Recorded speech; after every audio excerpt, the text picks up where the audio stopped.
Incredibly much for joining us today on another episode of Starseed Activations. And so we're going to start off today by pulling an affirmation card. So I know many of you guys are going through the retrograde. And so the retrograde is wild and amazing. It's releasing density. There's also been pockets of luck. And so some of you guys may have noticed that you've had abundance suddenly falling into your lap, or like you felt like a really, really lucky person, or like everything was flowing well for you. And so that's also part of the retrograde. It's coming in spurts. And so I noticed that we're releasing, and then it's like, oh, okay, we rebalance a little bit. So maybe you have a day off. And then it's more releasing, and then a day off. Then we had a couple lucky days, and now all of a sudden people are starting to show anger awareness or triggers. And so whatever it is that your individual triggers are, you may have noticed maybe someone's hitting that little red button to try and get you to be triggered. And so anytime at all that you guys feel like someone's hitting that red button to trigger you, I want you just to take a step back, right? And so we don't have to allow any situation to trigger us into an emotion. Our emotions are ours to control and ours alone. So you guys can throw fireballs at me, and I'm just like, have a nice day. Many love and blessings, love and light, right? And so, but when I do get triggered, I stop everything. And I'm like, why am I getting upset? And I start questioning, right? And so then I drop in, I close my eyes, and I take a few deep breaths.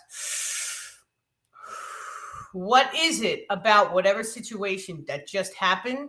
What is it about that situation that I allowed it to trigger me? So have I ever had a situation similar to that? Have I ever had a situation in which, an event like that caused me a trauma or pain or grief or sorrow, right? And so I start asking myself questions. Now, when you close your eyes and do it, it's kind of like releasing resistance to the physical reality. So you're disengaging from the physicality of this world, and you're stepping more into the spiritual realms because you're accessing the higher frequency ranges. And so your higher self can drop into your conscious mind. You can make conscious communication with your higher self. And so basically what that means is that you can ask the higher self these types of questions. Now, all of the time, it's the first answer that you get. You always feel like you're making it up. You always question it. And so, but that's how you know it's the higher self. It's always the first thing. For years, I did this. I was like, it can't possibly be that. It couldn't possibly be the first thing that popped into my mind because I had to think about it. We are told so many times as children, you have to think before you speak. And so many times the first thing that pops into your mind, right? Maybe you shouldn't speak it, but maybe you should just take it into a conscious consideration. That is your higher self speaking to you. Good afternoon from Minnesota. Welcome, Karen. Good morning for you. Okay, so today's affirmation card. Today I am capable. Today I will accomplish every goal that I set for myself. I had a rough morning this morning, right? So for no reason, the words look backwards. You guys can't read it, whatever. So yeah, this morning I had a rough, I knew someone was hitting the red trigger button, right? And it was for no reason. I started getting frustrated. And so right away, what I did is I went and I hopped into a saltwater bath, and I just took a deep breath in, right? And then I started asking questions. Why am I getting upset? Why am I getting angry? And I started going through the process of, when was the first time I felt anxiety? When I was a kid, I went to college. And so I messed up bad in college. It was a shenanigans show, with other words. And so, I ended up $50,000 in debt for about 3 months of college. Ridiculous. And so nobody cared. I had to go to work. But then all the bills and all that, you're talking about an 18-year-old. 17, 18-year-old who has to go to work and pay all these bills and then credit cards and so after doing that for years and working 3 different jobs, it was like 80-hour weeks, nonstop. No, I missed every birthday. I missed every holiday. I missed all of that stuff for about 10 years of working. And so, but at the end, it got to such a point where I had such bad anxiety that even just opening a bill would give me a panic attack. And so this morning, when I was going through all this process, I'm like, I never get triggered. I'm usually very happy-go-lucky, very peaceful, very, whatever. It is what it is. I'm just going to roll with the punches. But to this morning, I started getting triggered over nothing. And then when I'm in the saltwater bath and I'm sitting there and I'm talking to the star people, he's like, well, when was the most prominent time that you felt anxiety? And I was like, oh wow, it was that time with those bills, and then yeah, all of that stuff, and when I was a kid. And so he was like, well, that needed to be healed. Now, the reason that I bring all of that story up is because we're in the middle of a Mercury retrograde. And so the Mercury retrograde, now what a retrograde is if you have an astronomer, he's saying, so they're looking at the planets through the telescope. And so you can see the rotation of the planets in the normal direction. What a retrograde does is they're looking at it, and even though the planets are still going in a normal rotation, it looks as though it's going backwards. And so this is what the star people have been talking about for the past year.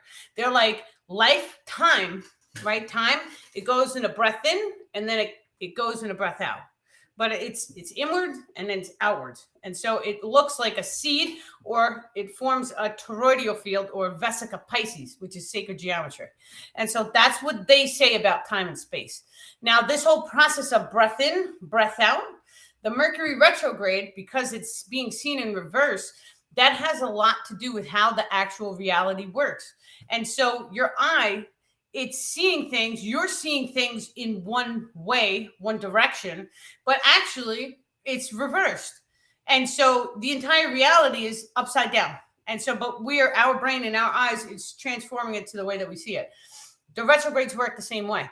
And so it's kind of like pulsing the density, which is having you look at where you're holding energetics in your energetic grid. I would have never known that all that anxiety from my childhood was anything, because I thought I had healed everything. But the memory grid complex holds a ton of memories. And so unless you are pulling through each and every one of those memories and you're going through them and you're like, okay, I send you love and light. Okay, I heal you. Right? Who remembers this stuff? And so it had to be brought to my conscious attention in order to actually go in and heal it.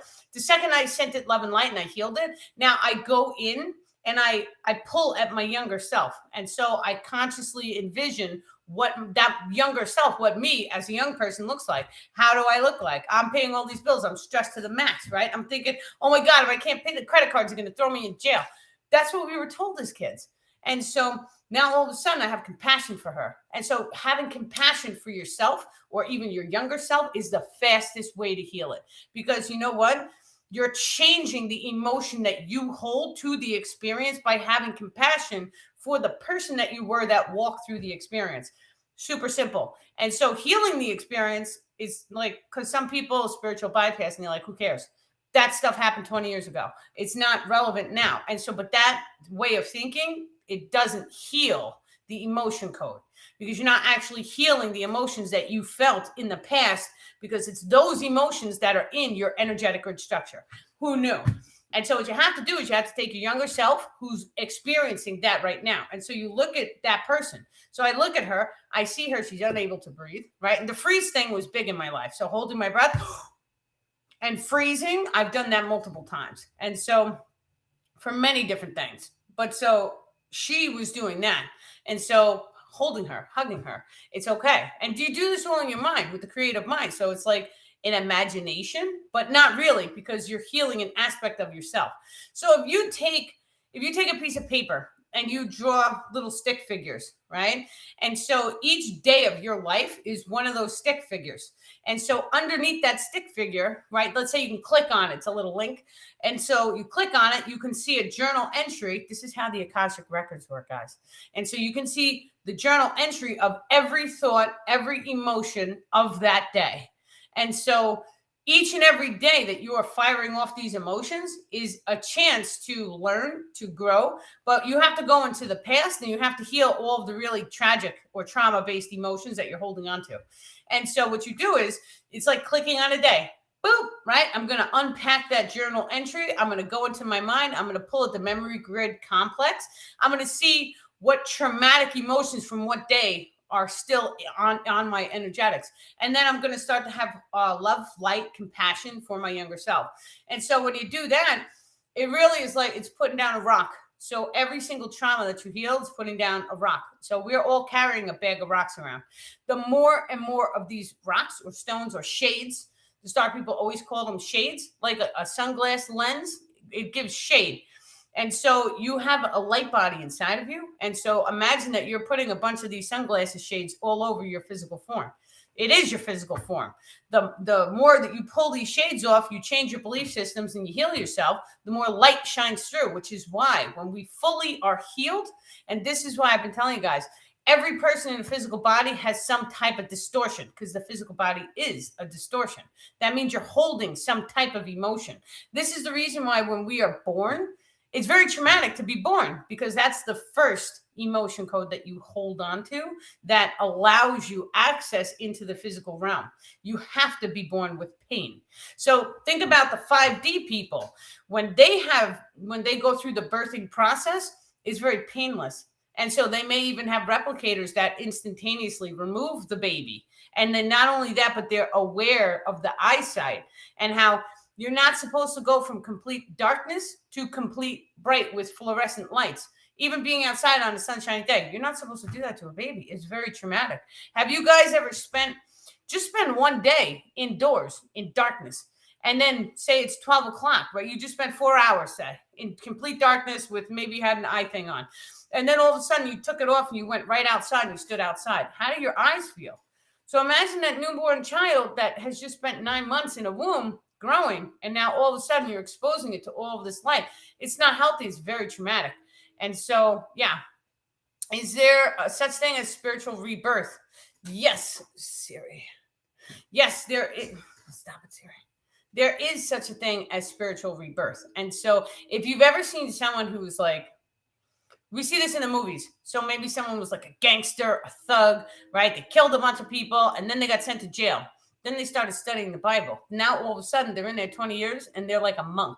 And so what happened was they did go through a rebirthing process and this is exactly what each and every one of us are doing, where it's like shedding your skin. It's like that, because you're shedding the old life of the 3D reality and you are stepping into a new life in which you are accessing higher frequency ranges. So, but it's a journey. It's a stepping stone. And this was so funny because this was something they were like, oh, how do you feel? When I was in my bath earlier, and I was like, oh, I feel like a stepping stone. Figuring that's not bad, that's not good. It's a stepping stone along the journey. And it was so funny because he was like, do you feel like the stepping stone, or do you feel like somebody stepped on the stepping stone and crushed it? Right? And so, but it's like releasing all of these emotions. And even if it's from your past, it's not always going to be pleasant. Sometimes it's hard, it's tricky, it's painful, right? To dive into the past and really go through all of your nonsense. And so, but the second that you do it, you feel so much better. Right? So you really have to dive in deep and get to know yourself. Now, many of you guys are actually in isolation right now. That's a whole part of the fight or flight system, but that's also part of the spiritual journey. So it's part of both things. And so we take a look at the isolation from the fight or flight systems. The soul comes through the top crown chakra and it radiates into your physical form, but it radiates out into the location coding as well as the solar system coding. But then when it comes in, it makes a sacred geometric snowflake, which forms the physical reality. And so when you have this, now all of a sudden, let's say, for an example, you get sick or you get depressed or something happens like with your physical form, your focus, your perception is not going to be on the outside of your house. So many times people's lawns end up littered, right? And so they're not going to be able to mow their lawn. They're not going to be able to take out their trash because their focus is trying to place a focus on the self, because the self needs to heal in order to radiate the light out into the external civilization. That's really important because anytime you see someone isolating, it means that they're dealing with trauma or emotions, and sometimes they need help. So we shouldn't let them isolate for too long. So if it's your family member, try and knock on the door, tell them you love them, right? Sometimes just telling a person that you love them. My phone's doing something funny today. Sorry, Instagram. Sometimes just telling the person that you love them can help them to come out of that isolation.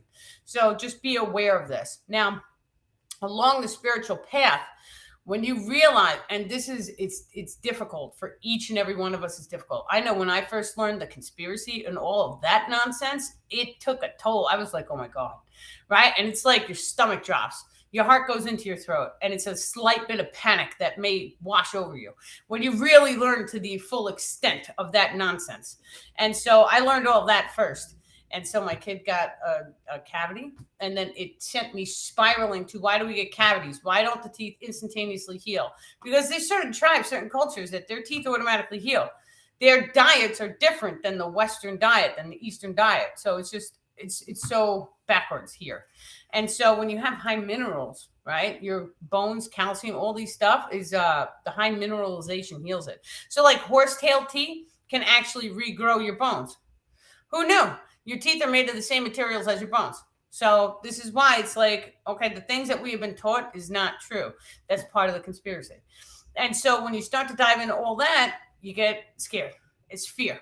And this is a normal part of the ascension process, because you have to realize, in order for the species as a whole, or even an individual as a whole, to evolve, you have to learn that there is something wrong. And so think about every argument that you've ever had. You have an argument, so there's negativity, there's trauma, and then you have to overcome it, right? You have to figure out a way to make the peace. And so, or separate. It doesn't matter, but there has to be a problem, reaction, solution.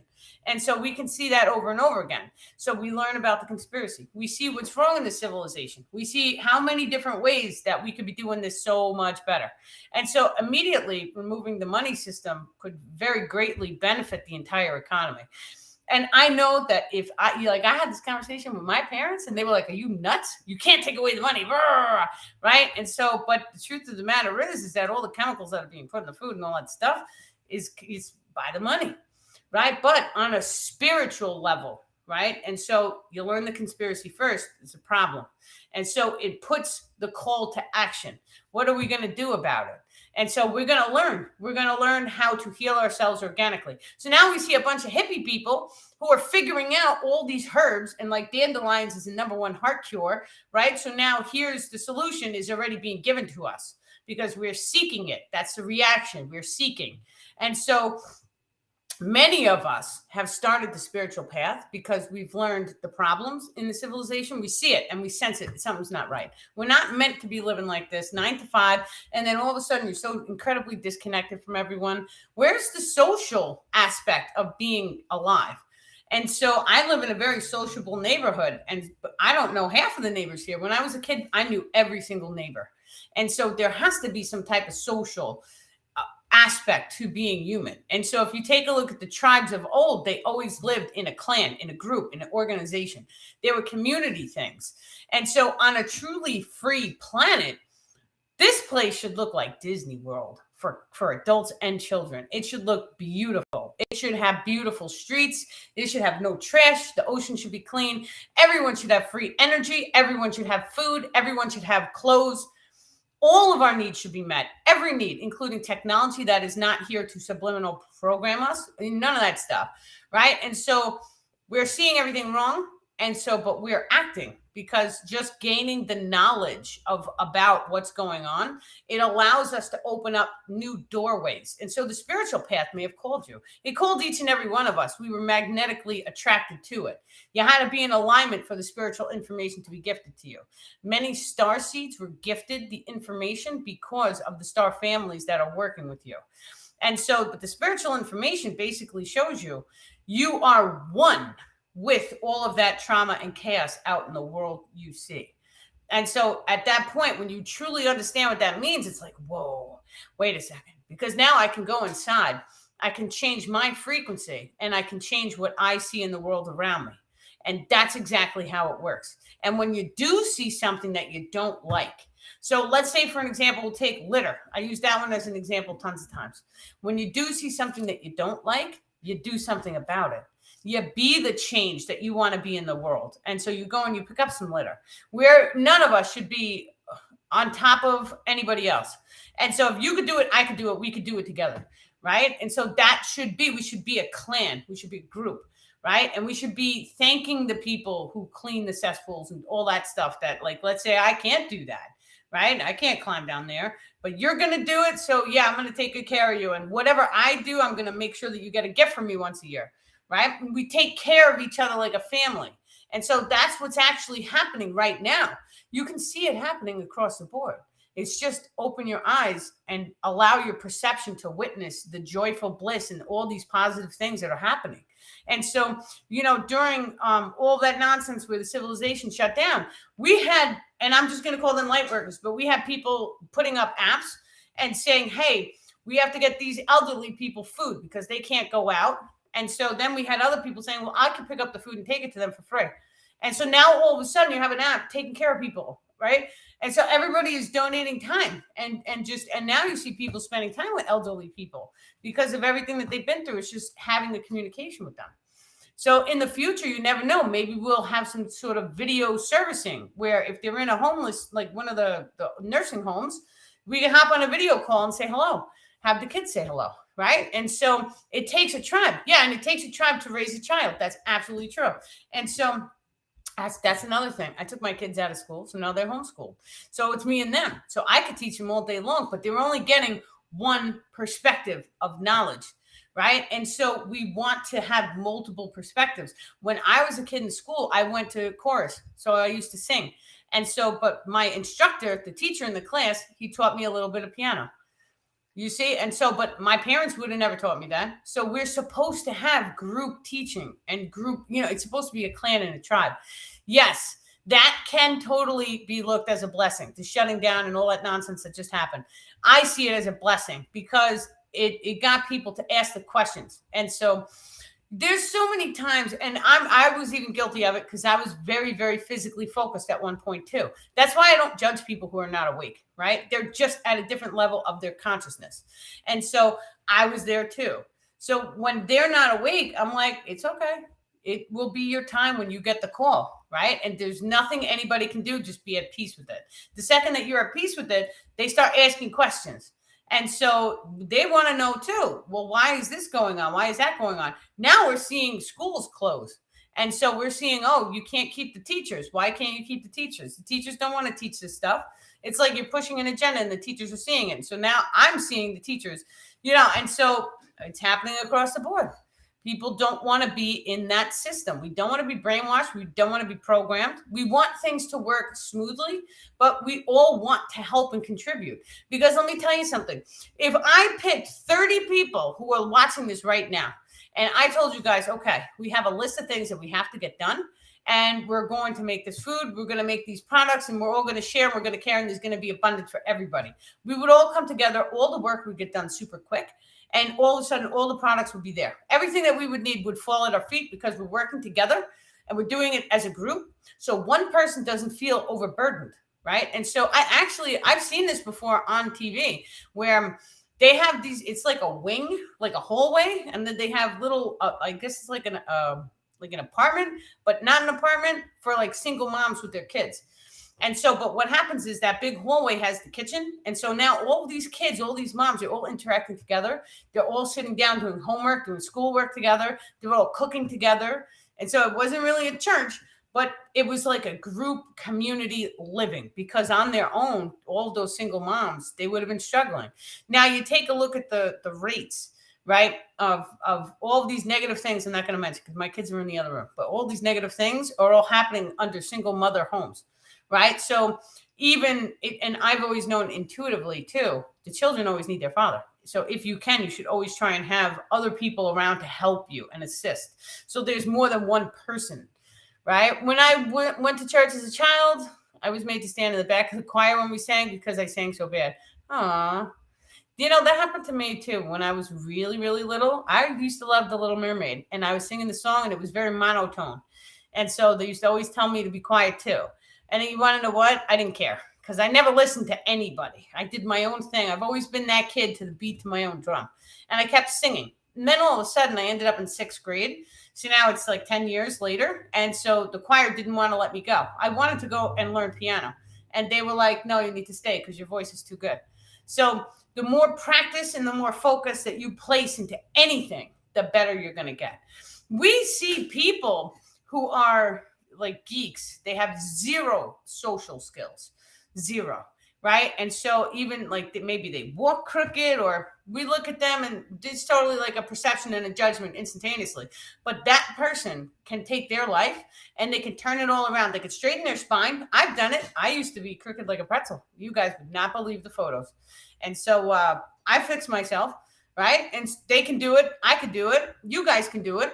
But all these people, they may have taken speech classes, right? They may have learned vocabulary skills and upgraded their language, because when you use smarter words, you look more intelligent, right? So you could take, and I've seen people go from an athletic build and then they get super, super skinny. So if you've ever seen like that scrawny kid or that scrawny guy who's super thin, right? You would never think that an athletic person who's really like beefy would shrink down to a scrawny person. It's possible. And so the more focus and attention that you put on your body and the more your belief systems, your body will morph. And so you can go from sick to healed. You can go from skinny to fat. You can go from fat to skinny to muscular, right? So your body is really, it's only a reflection of you and how much focus and perseverance that you put into your physical form. So you're able to change anything. Now, not only that, but the second that you start tuning into the subconscious mind, because that's very powerful, that's your control system for your frequency. So you have a binary codex frequency, which determines your hair color, your eye color, the way your body looks, all that stuff. So by going into meditation, tuning into alpha brainwave patterning, you're able to touch the subconscious mind and tell the subconscious mind, well, I believe my eyes are green. The more and more you start doing that, one morning you'll wake up and they'll be green. And so I've done it. I used to listen to self-hypnosis videos with my eyes are green. And then I had a ring open up around my eye. And so it was a slight, it was like a ring around my eye where all the brown looked like it changed and there was like a very light hazel pigment. And so the more you're able to tune into the subconscious mind, the more you're able to make changes like that. It's possible. It's humanly possible. We also have the shapeshifter ability. And so going into the dream time, you can make instantaneous changes and then open your eyes in the morning, because that's the easiest way to change in the beginning of unlocking the ability is in the dream time. Because in the dream time, you can make the change and then it's like, oh, you woke up and then you just remembered that you were always that way. And so that's also a deja vu, because some changes that you make, you'll remember one way, but then you'll remember it the second way. And it'll be like, you'll remember it the way it was, and then you'll have a deja vu, and then the second memory will come to you, and you'll remember it either both ways, or the new memory will fully take over. So it's one of the others. I've experienced both of those. So I've seen them. I know how it works.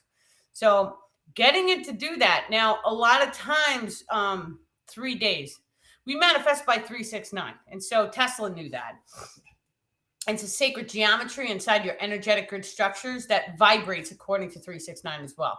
And so when we know this, then all of a sudden we know that 3 days. So if you want to make an absolute change in your life, it usually 3 days is when you'll start to see it take place. So let's say you change your diet or you quit the iced coffee. And so I quit caffeine and coffee. And so after the 3rd day, it was done. I felt like, okay, my pattern had fully changed. My mind was made up on the 1st day. I was like, I'm done with this. It's done. So you're flipping the switch. But after 3 days, it's more solid. And so that means, okay, now you know in your heart you're not going back because you just made it 3 days. And so you have a look at people who start diets. After 3 days, they feel a little bit lighter. After, I believe it's either 7 or 10 days, the star people are saying 12. After about 12 days, they may feel like they lost 10 pounds, but you can see it after 7. You'll start to see them shrinking. And so, but there's a reason for that. It's because you held a particular frequency. You use your willpower, which is your determination. How much do you have? Do you have the will to do it? Because let me tell you something. If somebody put you on top of a frozen mountain and said you have to survive by walking down the mountain, okay, are you going to be throwing yourself in the snow and giving up? No, because your willpower, your fight or flight system is going to kick in and tell you, no, you need to survive. So you need to do what you have to do to get down the mountain and survive. Your willpower kicks in. Now, when I was a kid, I got lost on my bicycle and I was in another state because I was at my aunt's house in Virginia. I felt like I was riding around on that bike. It must have been 8 hours. I don't know how many hours it was, but I was tired. But my body would not let me give up. It was like, keep going. And then finally they found me. Yeah. Thank God I remembered the phone number, or it could have went completely different. My eyes have always changed colors, different blues to greens to grays. Yeah, that's part of the shapeshifter ability. And so when you know that you have that ability, try doing something different, right? And so try changing the colors of your eyebrows. So, and people do this naturally, like we do it from physical perspectives first. This is the process of manifestation. So we see that it's real in the physical world by doing it with physical means. And so somebody may go and they may have cosmetic surgery. So now that just allowed them to change the structure of their face. And so now by physical means, but now the second we are tuning into like 4D frequencies, we're leveling up so that time space doesn't really play a role on us. So what that means is the star people kept telling me the safety is on. The safety's on. So you have time space so that you don't instantaneously manifest something that's going to kill the entire planet, like Godzilla, right? So we have time space that's protecting us. And so, but the more and more we're wedging into 4D frequency, which is love and bliss, the less fears we have, the less traumas we have, because we're doing all the shadow work with the retrogrades, with the full moons that pulse us. All these things get us, right? And so, and then not only that, but each zodiac sign, depending on the location of the birth, as well as your individual star charts, there's different portals for each person. So the portals are like a doors open. So let's say you wanted to make a move and get a new home. You would want, there are certain people who know how to read the charts. I don't read the charts, but there's certain portals that are open for making moves like this. And so during retrogrades, you should never, it's not a door open. That's a density. It's a breath out. And so you're releasing things. And so when we're in a retrograde, we are not meant to be starting new projects. Anything that you start during a retrograde, most of the time it normally falls apart because it's a breath out. You're meant to release. And so I just did this. I did something that was wild. But I got on a video call with somebody from a chat from like a video servicing. And so, but it was during a retrograde. So we had the conversation. It was totally not in alignment. So funny. Right. And so, but we are not meant to be doing things during a retrograde because it won't work out. So when is the actual new year? April. And so remember April Fools? So there's a thing where the pagans, right, the 1st of April, they were all celebrating and worshiping the new year. And so they called them fools because everyone else had adapted January as the new year. The new year is when spring comes and you have new growth. Right? So think about it. We're not going to celebrate a new year when everything is about to go into hibernation. So your plants, they're not blooming new flowers right now. We're going into winter. So we're going into hibernation. Most times it's so cold, people spend more time in their homes, right? And so the new year is like a fresh start. And this is why we know spring cleaning. And so we open the windows all the way during spring cleaning and we get rid of all this stuff that we've cluttered up the house with. And right, it's like it's like a refresh. That's supposed to be the new year. And so it's just the beginning of new life. So a lot of times in the spring too, people make babies. And so that's new life. That's a new year. It's a new cycle. Because each year, change the word year for cycle. And so each year that we have spring, it's a new cycle. And so look at the cycle as a plant that grows and then it starts to wilt and then it goes back to the earth. That's a plant's life cycle.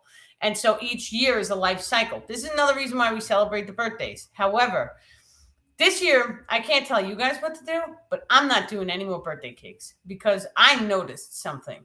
When everyone stood around and said, happy blankety blank blank birthday, and I was like, yeah, I didn't really want to do it. But then all of a sudden, you start to notice that you feel differently after they put that number on the cake, right? And so, and I've had multiple friends tell me the same thing, that the same thing happened to them. So I'm like, it's kind of like a magic ritual where we're using candles and we're making manifestations and blowing out the candles and making wishes, right? And all that stuff. So we're not going to do that anymore. So with my kids, we're picking a random date for each one of us where we are going to have a day of celebration. And so I haven't picked my date yet. So maybe, my favorite month is October. My birthday is October 2nd. So, I might as well just pick October 2nd. That's just me, but that's my birthday. So we're going to change it. So, but yeah, Let me know what you guys do, because I really feel like that whole thing, it really does play a role on how you feel as a person. And so there's a whole thing about energetic transference that happens among people. And so, for an example, let's say you're around someone who treats you negatively, or maybe they just think negatively about you. So they don't even have to open their mouth, they're thinking it, right? Well, light ions, like I can see someone, my heart can open, I can love them. I don't have to open my mouth, I don't have to smile at them, and they can still receive my positive light ions. Well, the same exact thing happens in a negative state. Except what's actually happening is the energy is getting pulled from us. We're not giving it, it's getting pulled, and it's getting pulled from a different location code in the body. Because let's say they don't like the way I talk, right? So that is going to be pulled from my throat chakra, because that's the chakra indicating the communication, right? And so this is how this works. If they don't like the way you walk, it'll probably tune into your root chakra. If they don't like the way you look, right, that's the face, it'll probably tune into either the purple or the blue. Right. And so different chakra systems will become affected. Now, this goes one level deeper, because we have independent energy nodes in the energetic grid structures, the star people are saying. And they're saying that depending on the emotion code the individual is holding at the time when they are casting the negativity at you, because it is a form of casting. And so it's going to tune into a different energy node. And so it actually starts to change your energetic grid the more people who don't like you. This forms an energetic cord. So we're taught to cut the energetic cords, and that's fine. But if they're still holding that opinion, the second that you come into their conscious awareness, they think of you, then that cord gets put right back on. So it's like a battle of the cords. You have to keep constantly clearing yourself until that person forgets about you. Right. And so, but this happens what happens when somebody's all up in your space? That energetic cord is going to constantly be placed back in there. And so we see a lot of people, going through the empath and the narcissist cycle, except they're still living together. So like husband and wife, they're still living together. And that guy, or maybe it's the girl, it could be either one. This is hypothetical. Let's say that guy is all negative. And so that negativity is pulling the energy from the other person. Right. And so that's the empath and the narcissist cycle. And so when you know that someone else's thoughts can actually play a role on your energetic systems, this is what boundary rings are all about. And so anyone who doesn't love and light you to like the fullest and give you their conscious full support, and they want to see you become a rock star and the best version of you that you are possibly capable of being, right? Then that person should not be in your home. They should not be around you. You should not know high and by, like trying to keep your distance until you are in such a high frequency where they don't matter anymore. It doesn't matter. Whatever they try and do, it's not going to be allowed anyway. And so, but that's part of the spiritual journey. And so you may know people who they're very physically focused. They have ideas about you, right? So your past life. And then all of a sudden, you don't want, this is why fresh starts, you're supposed to move a state over. Nobody in the world tells you these things, though. So sometimes it's better if you go through, like, let's say you're having arguments at home and all your neighbors know about it. Do you want to stay in the same neighborhood? No. You should pick up and move and do a fresh start. And so the location coding will actually help heal and assist you as well. Right. And so, but they don't tell you these things in school. No one tells you these things. So I just told my daughters, you're putting a spell, making your older being sung to on your birthday. Yeah, that's exactly what it is. Who started that ritual? Right? People who wanted us to be very, very physically focused. And so it's just crazy. It's absolutely crazy that we're doing that. And so, but try and explain it to the kids. You could just tell them, you guys pick your own date. You will still get a gift, but we're going to do like a celebration of you. We're not going to put numbers and none of that nonsense. What info could you give to help my daughter? She's had a very bad relationship. She's scared of him and won't leave. So in that case, I would actually call one of those women's helplines, because there's different organizations that help people who are in violent relationships. The empath and the narcissist cycle, it gets violent, it gets messy, it gets ugly, it gets tragic, and they don't have to lift a finger, right? Just their thoughts and their words. That's enough to cripple a person. And so as many of us being empaths, we're very, very sensitive to energetics. And so in that case, if she's actually fearful of him, she really should go and speak to one of those counselors and seek help, because those counselors may be able to get her into like witness protection or some type of housing. And then not only that, but you guys can also ask the star people to help and assist you to make the change, right? And so anytime in my life that I had to make a change, they were like, you have to be the one to make the change. You have to take the first step, right? And so I had to want to heal myself. I had to want to be encouraged to move forward and pull my life together. And so, and heal my back and heal my body. I had to be the one to say, I'm going to do this. And they know you can't nonsense with these people. You have to throw your heart into it, right? And so when you do that, then they'll really, really help you. So do that and really seek out the help. And so when you seek out the help, it doesn't mean just make one phone call, right? Make a list. If that counselor on the phone tells you you can do X, Y, and Z, and that these 3 steps are going to keep you safe and allow you to make the switch, you write those 3 things down and put your heart into doing them. You have to put your heart into doing things. It's kind of like this. They've always told me since the get-go, they're like, there's spiritual tools and then there's physical movements that you have to make. For right now, this is just the way it works. And so, yes, there is going to come a point where you'll be able to instantaneously snap your fingers and the light bill has already been paid because you'll float through time and space and that nonsense got done. Yes, that is possible. However, if you can't do it right now, that means you have to take the bill and pay the damn bill. Otherwise, they're going to turn your electricity off. So we have to work through what we are perceiving right now. If you're perceiving time and space right now in this moment, and you have a list of things that you have to get done, you have to throw your heart into them and you have to move along and get them done. And so, but that's the trick. One morning you're going to wake up and you're going to be so super happy and excited, and all your stuff is going to be in order. Your closet's going to be color coordinated. All your laundry is going to be done. All the food is going to be nice, neat, and organized in your house. Your refrigerator is going to have those little star ice cube trays, right? And maybe you took them out of the trays and you put them in a bin. Like, all your stuff is going to be nice and beautifulized and in order.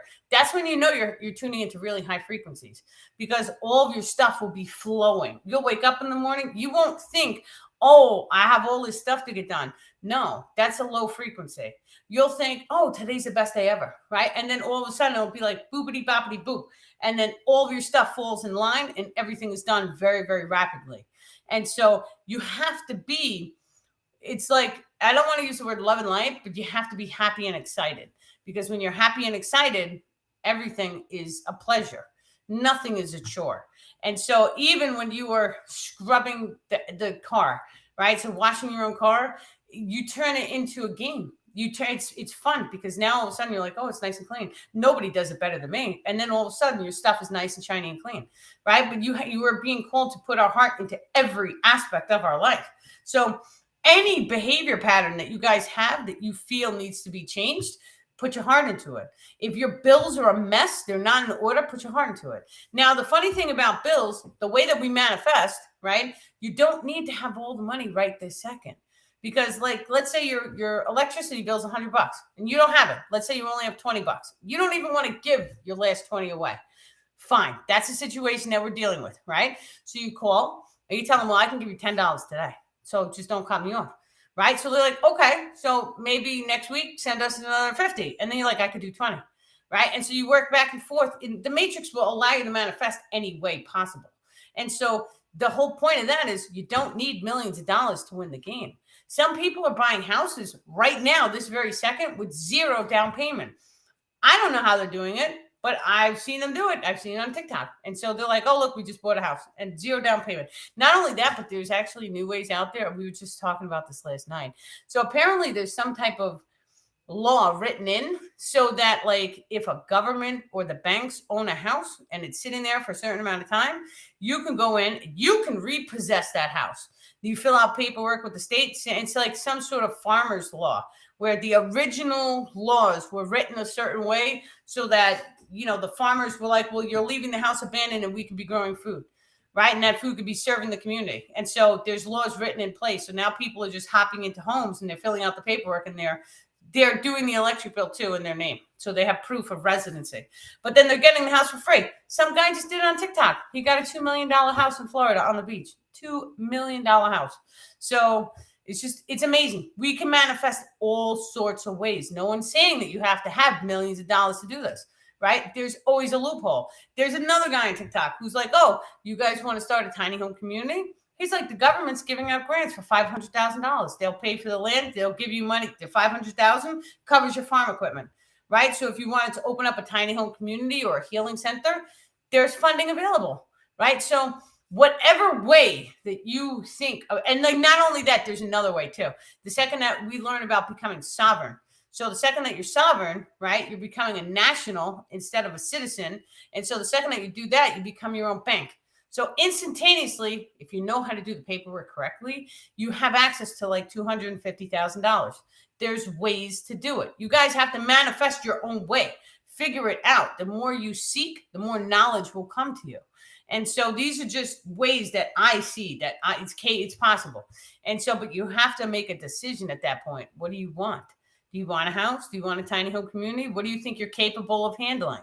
Is everything else in your life fully in order before you go shooting off a big project, right? And so you want to just have a look at all the options and write down and do like a manifestation list. So write down what it is that you really want. Do you really want to own property? Do you want to start a community, right? I personally think if we have the ability to start growing our own food, I think each and every single one of us should be doing that.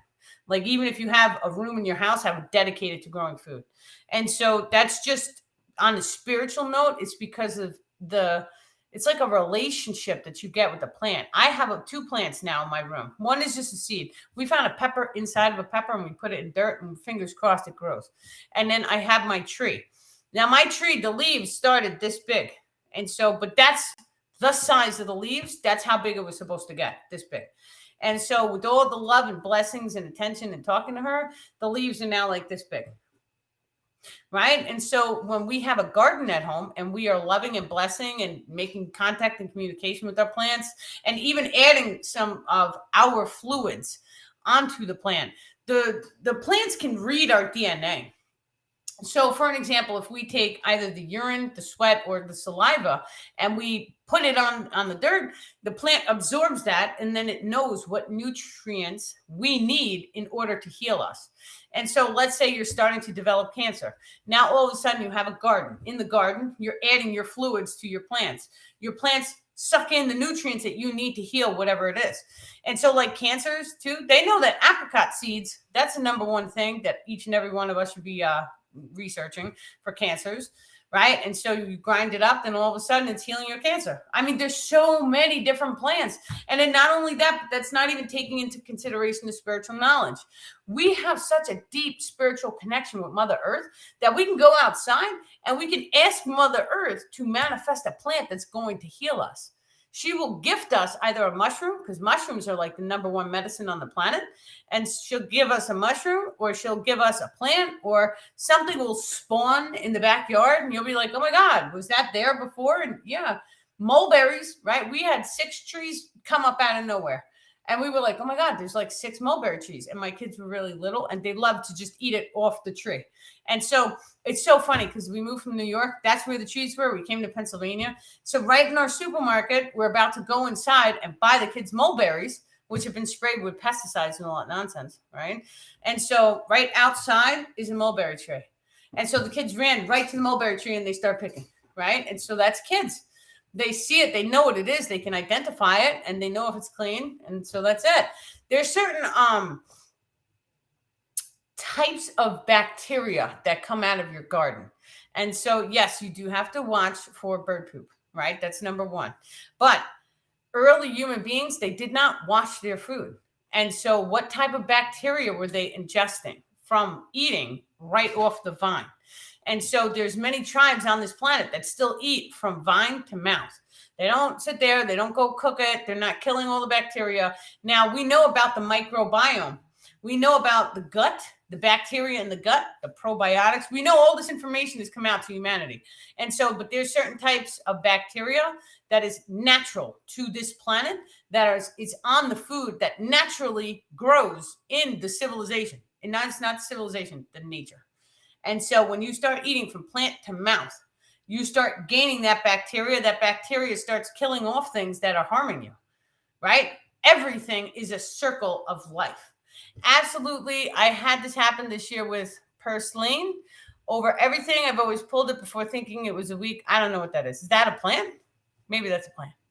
But yeah, it's the bacteria, and you eat it and it heals you, right? And so we were always told bacteria is bad. It's bad. Wash your hands.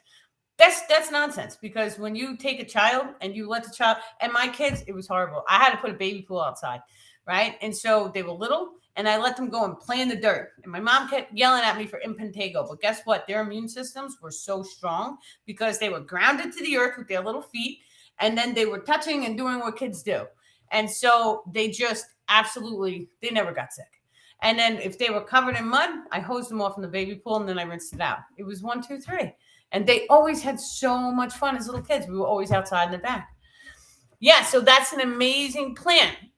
See? I was pulled it before thinking it was a week. Yeah, so we are always gifted the plants that we need. Now, a lot of times when you start doing hikes in nature, right, and you start doing chaga. So chaga, I want each and every one of you to realize what the mushrooms are. And I know this sounds kind of gross, but the mushroom is kind of like a pimple, right? So your tree is pulling up all of these minerals. When the tree is like, I've had enough minerals, it allows the mushrooms to come out, because the mushrooms are containing all of those minerals. So it's kind of like, get this stuff out of me. I've had enough. And so then when we come along and we're pulling that mushroom, we're getting all of those minerals. Those minerals are very high in monoatomic elements. Now, we've been talking for some time, monoatomic gold, very healthy. It increases oxygen in the body. It increases your voltage, which is your brain wave, which is how high your IQ can go, right? So how fast your brain waves fire off. This stuff is great for meditations, because if you're trying to reach alpha brainwaves, for an example, now when someone paints a picture, you're triggering alpha. When the athletes get into the zone, you're triggering alpha. That's the zone of focus. So when you're getting into meditation, you trigger alpha, you're coming into the heart space, then all of a sudden you can open your pineal gland and the higher self will communicate with you. So when that happens, you're going to see green in the third eye. It can be green blue, it could be green yellow. And so long as it's any one of those colors, and then all of a sudden, throw out your manifestations. This is what I want out of my physical life. I want to be happy. I want to be healthy. I want to have a society around me that cares, like people, right? You start with the basics. And then the second that you tell it, you have to just believe. You keep your eyes closed, and the higher self will show you a vision or flashes of the timeline in which all of these things are coming to you. So the second that you see the images, open your eyes. It's done. You don't have to sit there and meditate a second longer. It's done. And so that's it. Right? That's the feminine way of manifesting through the heart chakra. And so it's so much better than doing the logical way. However, we are supposed to master the physical reality, so we're supposed to master both. And this is the reason why the masculine way came out first. Because if you knew how easy it was to manifest using the heart chakra, you would never even attempt the masculine way, the logic-based way. Write it down and then make a list of things that you can do to get what it is that you want to get. And so that's a masculine way. That's using a logical side of your brain. And so when you do it that way, there's nothing wrong with that. Everyone needs goals. We need to set goals. We need to keep the schedules, right? Because it keeps us on balance, keeps us on track. And so, but if we really want to manifest something big, it should always be coming from the heart, because when it comes from the heart, it's in everybody's best interest. So it's good for all. It's not just good for the one. It's good for everyone. And so when you manifest from your heart, think about it from a logical perspective. When you're giving from your heart, or you're asking, receiving from the heart, it has to be good, because love is in your heart. And so that's it. It's a love-based way of manifesting. Love how chaga works. Yes, with the birch tree. The birch tree is amazing. And so if you actually take birch and you burn it down into charcoal. So charcoal, I recommend, however, anybody who is on any type of pharmaceutical medication, do not take the charcoal, because all of that pharmaceutical stuff contains toxins, and the charcoal will pull it all out. So we eat because the food pulls the toxins out of our body. That's actually the main reason that we eat. We're told it's for the nutrition, right? But the nutrition is actually pulling all the toxins out, which is sucking the nutrition from our body. And so when you start taking the charcoal, it pulls all the toxins out automatically. And so birch is the number one wood to do that with. Now, they do sell coconut shell charcoal. So that's another one. It does work, but you want to take it in tinier doses. And so let's say, for an example, let's say you're going to go out to eat. Now, we all have these moments. Like my diet at home, organic, raw salad. I'm making myself. I know what's in it. I'm using all sorts of, but what do you do if you're going out to a big dinner with 20 people? Are you going to look like the only abo? You can't bring your own tray of salad to a restaurant, right? So what are you going to do? Take some charcoal, because if there's any toxins in that food, it'll pull the toxins out of your system. Anyone who's worried about like food poisoning, charcoal, right? And so colloidal silver is another really, really good one. And so if you're ever traveling to like a third world country, or you're ever eating in like a restaurant that's kind of shady, have a cup or 8 ounces of colloidal silver before you eat. If there's any bacteria, someone didn't wash their hands correctly, that silver goes into the stomach. It goes through the whole digestive system. And so I had a stomach virus once, and my nephew got a stomach virus same exact time as me. And it hurt. It felt like someone had stabbed me in my side. And I waited. I'm a waiter. I don't go right away. I don't like doctors. I've had a history with them of they've abused, right? And so I don't trust them. And so I try and do, I'm going to heal myself at first, or I'm going to see if it clears up, and they're a last resort for me. That's just my perception of it, of the situation. And so I took the colloidal silver, and my stomach virus went away. He didn't, and he ended up in the hospital with it. And so it's just crazy. Take the charcoal before you eat out. Yes, absolutely. And if anyone here is still drinking alcohol, take the charcoal, right? And so they do this in the hospital. So anyone who takes too much of a chemical or alcohol, they charcoal you. So even if you're like, let's say your little kid takes too many vitamins, right? The gummies. And so they charcoal them because it pulls all of that toxicity out of your system. And so we have the coal biters, and the coal biters, these were the scrawny little runts of the family who used to have to stay home and tend the fire. And so they didn't have running water back then. And so they had all this charcoal on their fingers. They'd get it all over themselves. They'd eat it. And so those kids actually grew into the strongest of the entire family, from being the runt of the litter, as they would call it, to eating all this charcoal or getting it, ingesting it, and then it's killing all the bacteria. It's taking out all the toxins and stuff. And so, yeah, you should definitely. This is another reason why you're seeing charcoal in everything. So they're putting it in toothpaste because it's killing all the bacteria. It's taking all the toxins out of your teeth, right? They're putting it in shampoo, conditioner, face wash, right? And so there's so many different, and think about it from a spiritual perception, right? You're cleansed and purified in fire. That's charcoal. It's genius. Give colloidal silver to my terrier. Amazing. I'm a waiter too. My herbal clef speaks herbs first. Yeah, always. The colloidal silver is great for cats and dogs. So if they have worms, right, the silver will cure parasites, funguses, worms, and mold, mildew. All of those things. They took colloidal silver, and this is why the original farmers, the coins used to be legitimately silver way back hundreds of years ago. And so the farmers used to take a big silver coin and drop it in with the milk. And so every couple of days they would twirl it around because it kills all the bacteria. And so the hospitals and the doctors, they know this. They just don't want to tell us this, because when my daughter got burnt once, we had a Keurig, and she was like a year and a half, 2 years old. It was a horrible situation. But the Keurig, nobody knew that the temperature of the Keurig coffee was hot enough to produce third-degree burns. And so she was a little toddler, and she pulled the cup all over her face and arm. Thank the good Lord that she healed. But in the hospital, they put Silverdene on her, which is a lotion with silver in it. And the lady was like, "Oh, don't tell anyone I told you. We're not allowed to tell people." She's like, "But the hospitals," she was really old, a nurse. She's like 75. She's like, "We used to use silver cream for everything," right?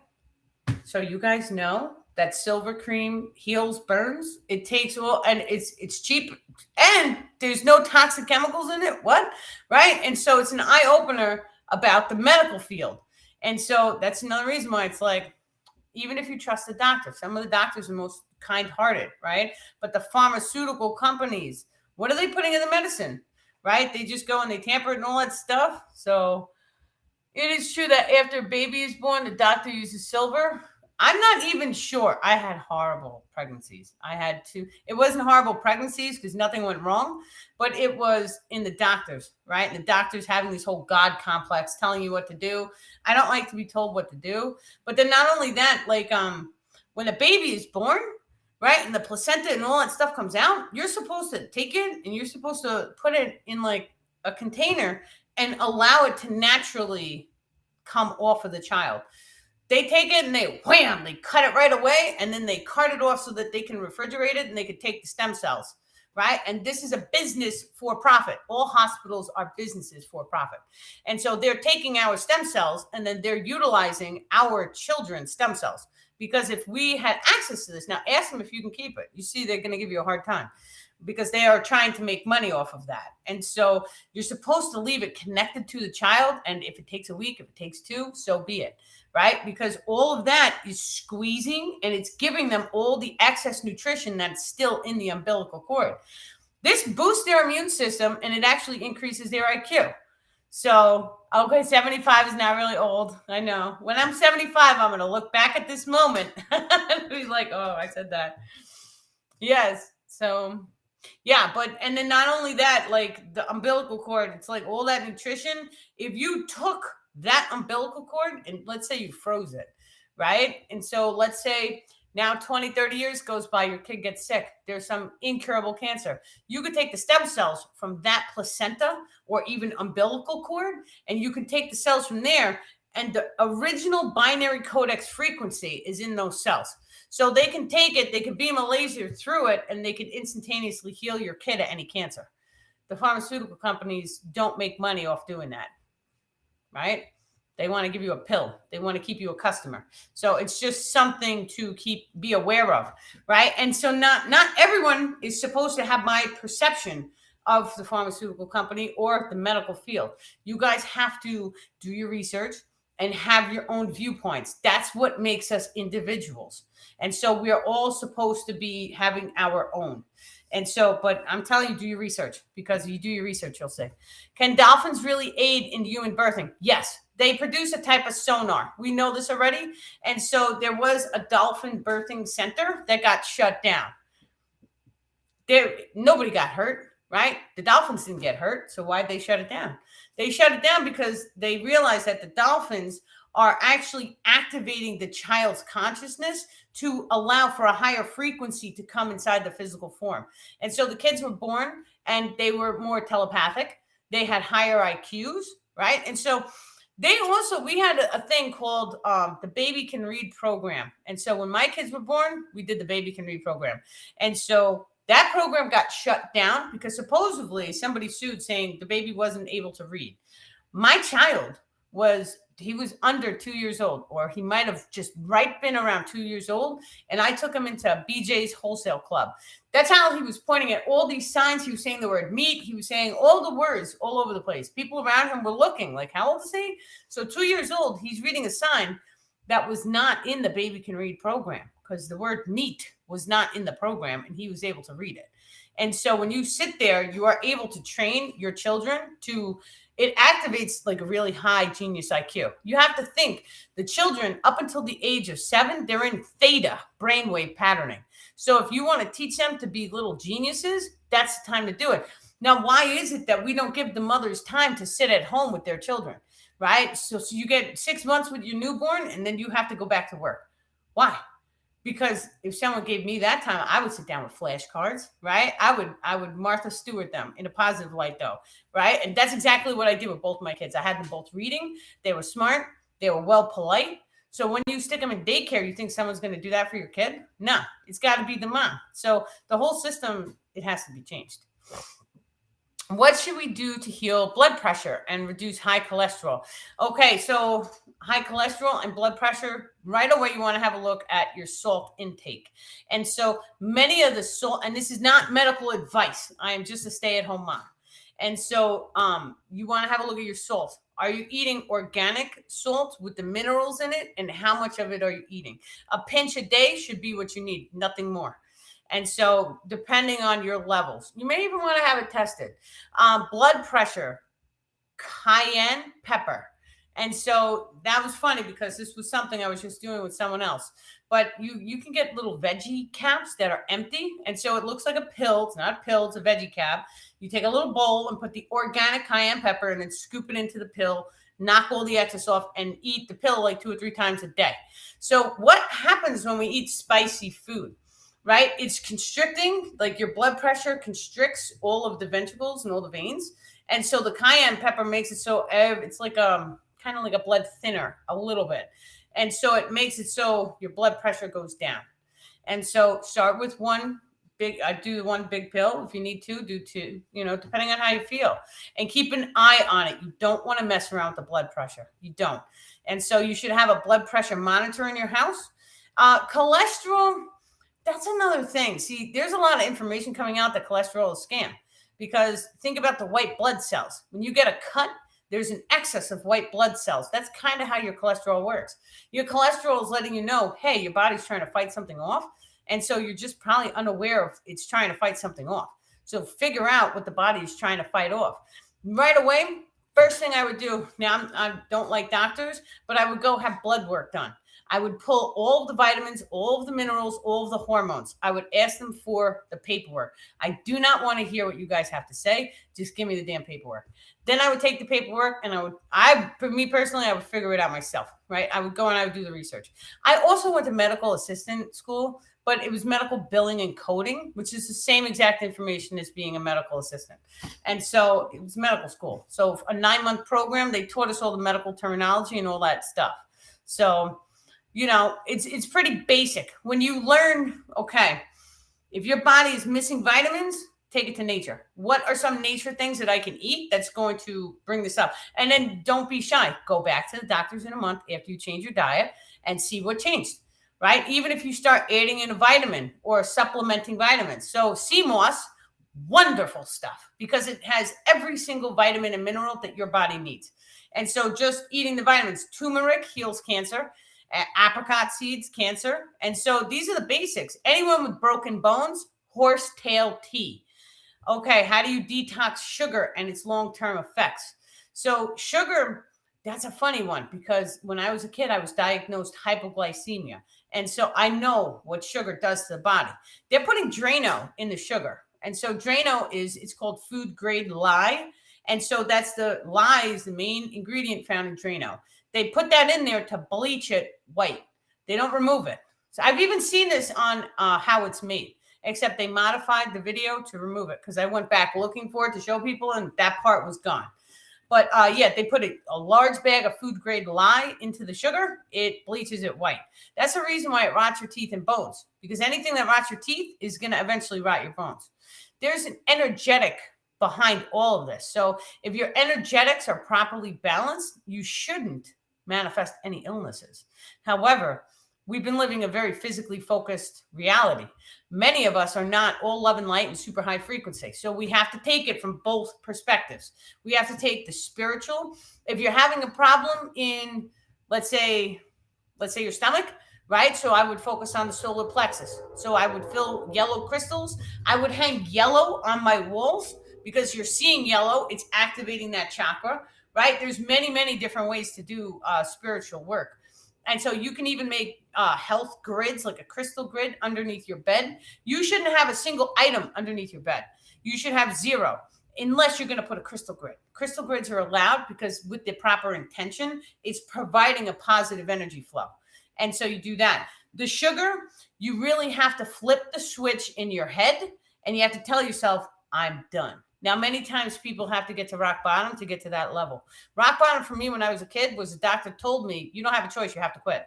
So it was like, oh, I don't have a choice, I have to quit. So boom, the switch gets flipped. I lost about 65 pounds after I stopped eating that sugar. And so detoxing it will happen naturally because the second that you come off of it, your thinking is going to change 3 to 7 days. And so you have to realize with sugar, you get a high and then you get a crash. This is what causes hypoglycemia in some people. And so, but this happens in all people. We give the kids the candy, you see them have a sugar rush, and then they crash. Do you see this in children? So this is because of the chemicals. And so if we know sugar is doing that, you find things to substitute. And so some things that I substitute was fruit, because I was still craving the sweetness. So let me grab a honeydew. Let me get a cantaloupe. Let me get some strawberries, right? For a while, I was doing the smoothie thing, but I saw a TikTok. Once again, TikTok. You learn so much on TikTok. And some guy was like, oh, in Weight Watchers, a banana is 0 points if you just eat the banana. But the second that you put it into a blender, he's like, it's 8 points. And I was like, oh my God, I have been blending all my fruit. And so that's when the smoothie stopped. So, but yeah, you can eat raw fruit. And not only that, but I noticed that too, because you can fit so much fruit into the smoothie. If you don't know what you are doing, right? You're just jam packing a whole bunch of fruit in there and then sweetening it with like monk fruit, right? But it turns out you're eating so much more food. So you have to be aware of how to properly make the smoothies. Otherwise you make them wrong. And so it's just things to be aware of. You can go and overeat very easily that way. So yeah. And then you flip the switch, you just stop, right? I make a vow to myself, sugar is not healthy for me. I'm going to switch it. You can go organic sugar a little bit, but if you're having a hard time balancing the sugar, you have to just stop it completely. And so the candy, all that stuff made with sugar, just stop it. And then just take a break. When you take a break, after 3 days, your body naturally rebalances, and then you can start introducing again. And so something really important to me, because that's another thing I've dealt with, right? So I've been really fat. I've been really skinny. And then I was really fat and really skinny, really fat, really skinny. So I've done that dance with weight gain nonstop my entire life. And so because it's also, there is an emotional bit to it, right? And so, but the second someone told me something, and this is when I was in my teens, they said, we don't live to eat, we eat to live. And the second he told me that, it was like something changed in my mind. And I was like, oh, so we shouldn't eat the cake because we want to eat the cake. We should eat the food because we want to survive. And so when you start changing and adapting that type of behavior, it actually leads you down a path of, well, what do I really need to survive? Right? What does your body actually need throughout the day? Are we supposed to eat 3 meals a day? Absolutely not. Not in my opinion. I think we're supposed to probably eat maybe 1. And so you're supposed to wake up, maybe snacks. And so this is what I do with my kids, right? I leave a bowl of fruit, oranges, apples, bananas, whatever fruit. If it's seasonal, grapes, strawberries, right? You guys, you can eat all of that all day long. I don't care. Eat it all, right? If you're hungry, you want it, eat it. And then we'll have salad. And so I make a big bowl of salad, right? A little oil, a little salt, or whatever. And so, and then that's it. But I really try to not give them like Lucky Charms, which I just had. And once again, the second I bend and like you cave in sometimes because they're your kids, right? And so you're like, oh man, I want to give them what they want. So it's like, all right, just once, but then you can smell that chemical coming off of them. The second that you guys go organic and raw, you start eating salads and fruits. The second that you eat something that is processed, you're going to notice an essence coming off of you. And it's like an odor of chemical, whether it be in the breath or you can even have it in your nose or your armpits. It radiates. It's like a chemical. You smell the chemicals coming out in your skin. And so I notice it because now I don't smoke. I don't have caffeine. I'm all raw for the most part. And so you notice it. Do aliens eat, or are they breatharian sun gazers too? Many of them eat for fun. Some of them don't need to eat. It depends on the species, because I try not to call them aliens because they're always correcting me and they're like extraterrestrials, right? Because to them it's kind of like rude. And so whatever, it's kind of rude, sorry. And so but what they do is it's a combination. So they'll eat if they feel hungry, or they absorb a lot of their prana through the top of their head. And so, but that, it really fills them up. They don't sleep like we sleep, because I have my Starman. He's with me 24/7. And so he's an Arcturian, and he's constantly with me from the moment I wake up to the moment I fall asleep. Sometimes I'm awake at 3:33 in the morning. Sometimes I'm awake at 4. Sometimes last night I was up a lot actually. And every single time my eyes open, he is with me. And I'm always like, don't you get tired? Don't you sleep? And he's like, no. he doesn't really need to. If he needs to recharge his energetics, he can do a 5-minute meditation and he pulls in all the ether directly right into his system. So they don't really have to sleep. Do they sleep? They can. A lot of them do, but some of them, they don't have to. Now, I've had the experience going into meditation, and then when I woke, I felt like I could run 10 miles after the meditation. And so, hi, Caroline. Welcome, welcome. Yeah, no, it's okay. Don't feel sorry for saying, aliens. I do it all the time to him. He hates it. It's so much fun. So, what do I crave when I need to ground? That's really funny because, like I was just saying, I've been overweight, I've been underweight. And so, from doing that dance multiple times, I got to a point where it was like way too skinny, and like you're missing all these nutrients. And the star people were like, we're getting alarmed, right? And so they were like, you need to eat. And I thought I was good because I was taking this vitamin stuff called Thrive, right? And so it's vitamins, it's minerals, right? And so it's marketed for, this is all the vitamins and minerals that you need throughout the entire day. And so I was on that. So I was like, I really don't need to eat. I had tons of energy, but then your body is still lacking because your body wants to eat because we're not at that level, right? And so I could pull the ether in. I could feel supercharged. Can I do it every time? No. I'm still learning too, just like you guys. And this whole, even making these videos, I'm learning at the same time I'm sharing all this information with you. And so I'm just like you guys. I just have a leg up because I've gone through all this trauma and I've learned a whole lot from them helping me to overcome it.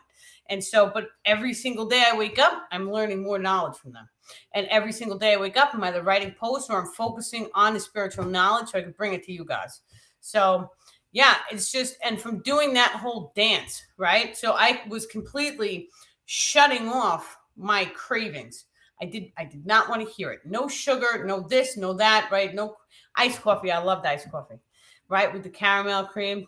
He's reminding me that was a craving. And so, but to me, that's not like a cake, right? And so, but the second I dropped everything and I stopped smoking was the second I started craving like chocolate with caramel in the inside. I'm not supposed to eat that. And so I love it though. Right now, it's like, that's my new thing. And I feel like I go through these little cycles, right? So I do everything 1,000 times. And so I can listen to the same song for months, for years on repeat. And so I don't know anybody else who wants to hang out with someone who repeats a song like all day long. Like, I swear to God, it probably drives the neighbors nuts. And so, yeah. Can you talk a little bit about what are the Ascended Masters, please? Sure. So the Ascended Masters are people who were once at a very, very high frequency, who dropped in their frequency ranges to manifest into a physical form. Now, many times the Ascended Masters, you'll feel like it's easier to forgive. It's easier to hold love in your heart for other people. They may be more in tune with the spiritual knowledge. They may have felt like, I've done this before. I'm a professional. That's how they feel. And so you may have taken on an exponential amount of karma in order to check it off and transmutate it rapidly. However, that whole transmutation of karma, it happens in cycles. And so many times I thought originally, you go through it, you heal it, you check mark it, it's done. That's not necessarily the case, because then you raise in frequency.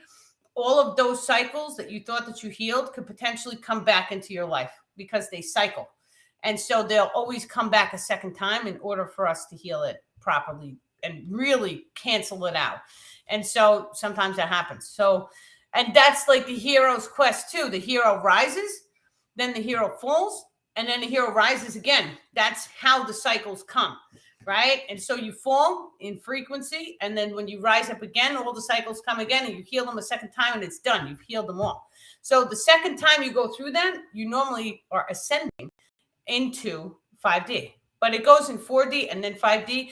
4D is more like a transformational phase. And so if you put sand on a speaker and you start to raise the frequency, 3D is going to make a sacred geometric snowflake. And then all of a sudden, when you hit 4D frequency, the sand is going to become all blurry. So what do we see in the civilization right now? We see that sand is all blurry right now because there's a lot of chaos, right? But People in 4D, you'll know when you're in 4D because you will have access to instantaneous manifestation. Some people on the planet can already do this on command. Now, I've done it multiple times on accident. So I know it's real. I've seen it. I've witnessed it. I've felt it. I've felt through time and space. I've seen so many things, so many things. And so right now, the Earth as a whole, we're in 4D, right? The second that we raise in frequency, we have to go through everyone, like there's going to be like a mass awakening type of thing, which we can already see happening. It doesn't necessarily have to be negative. It can be very, very positive. And so we're going to know what it is when it comes. And so what that is, it depends on what frequency each and every one of you guys are holding. Because if you're holding a more love and bliss based frequency, you're going to feel a very smooth transition into 5D. You're not even going to feel rattled. And so like, that's how I live right now to the most part, right? I don't watch the news. I don't want to see what's happening in the world. Elon Musk, way to go, dude, right? Because he's uncovering a bunch. So some people have told me about that, but I don't go out of my way to sniff out the propaganda or none of that, right? When I open, and not only that, but COVID helped with that too, because it was like, well, we're all going to die, right? So if we're all going to die, I'm going to go outside. I'm going to enjoy the sunset. I'm going to have a nice coffee and I'll see you guys later, right? And so, but every single day, that's what we were doing, right? We're all going to die, so let's go have fun. And so it allowed us to push ourselves more to live in the moment, right? Because we're like, tomorrow's not guaranteed. So I'm going to enjoy this second that I have. And so, but what does that do? Now, all of a sudden, your mind frame is, the most important time is this second, this moment, right? So can I hug someone? Can I make someone smile? Can I make them laugh? What am I choosing to do? Am I sitting in bed all day? No. Am I getting up? Am I going out? Am I seeing the world? Am I making the most out of my experience? The more and more you start focusing on making the most out of your experience, the easier things will become for each and every one of you. And so that's what I try and do. And I have mornings where I don't feel like doing it, but then you have to pull your willpower. And so how can I do this where I'm still having fun? Because I don't want to waste my time. And so when you start doing that, you really push yourself. Then all of a sudden you're capable of doing great things. So any time in my personal life that I've ever been sad, depressed, miserable, I've always turned to the spiritual knowledge. And so I go back, I read my posts. I have over 500 posts on Facebook. And so every time I read them, I don't remember all of that. But when I read them, I'm like, oh, wow, that's great info, right? But then it sparks new ideas and then I get excited, right? So you've just taken a depressed emotion, which were not depressed, but not as happy and excited, right? And now you've just read something that made you happy and excited.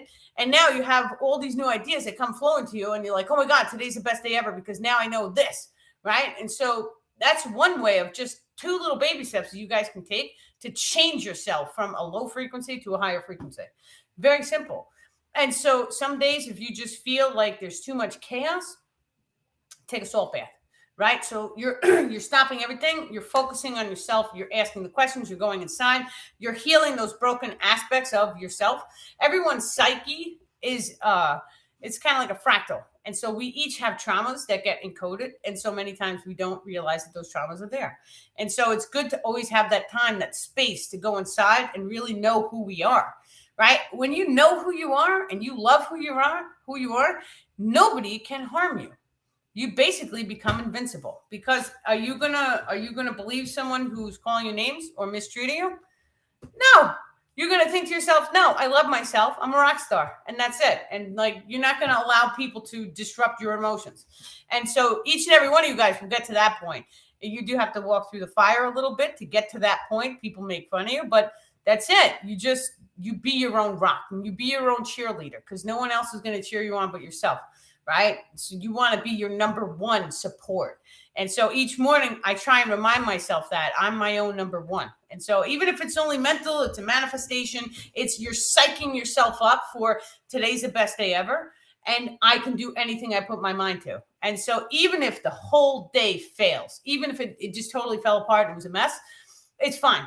Because in your mind, there's always tomorrow. Right. And so, but the morning you psych yourself up, today's the best day ever. I could do anything I put my mind to. I got it. And I even went out and I got a stamper that says I got it. so that I could stamp everything that I send to people, because I like to send crystals and stuff. We do have the crystal package. So anybody who wants to send in crystals, the P.O. Box is P.O. Box 56, Emmaus, Pennsylvania, 18049. So we have a lot of people who sent in crystals, and then people who went to daniellelipton.com and got a crystal box from us. And so the crystal boxes, they're so jam-packed with so many crystals, because I have so many at this point that like they're overflowing. So, and then we send them for this. Now I go through and I program each and every crystal that we get. And so I do DNA activations with star people. We also go through and we do healing activations on the crystals. And so even if you take them and you just hide them around your house, it's going to bring a nice energy into your space. So thank you. What about location codes? Is it better to be there physically versus your mind? You said we had a responsibility to our location codes of where we were conceived. Yes. The location code of where you were conceived, that exact moment of the conception.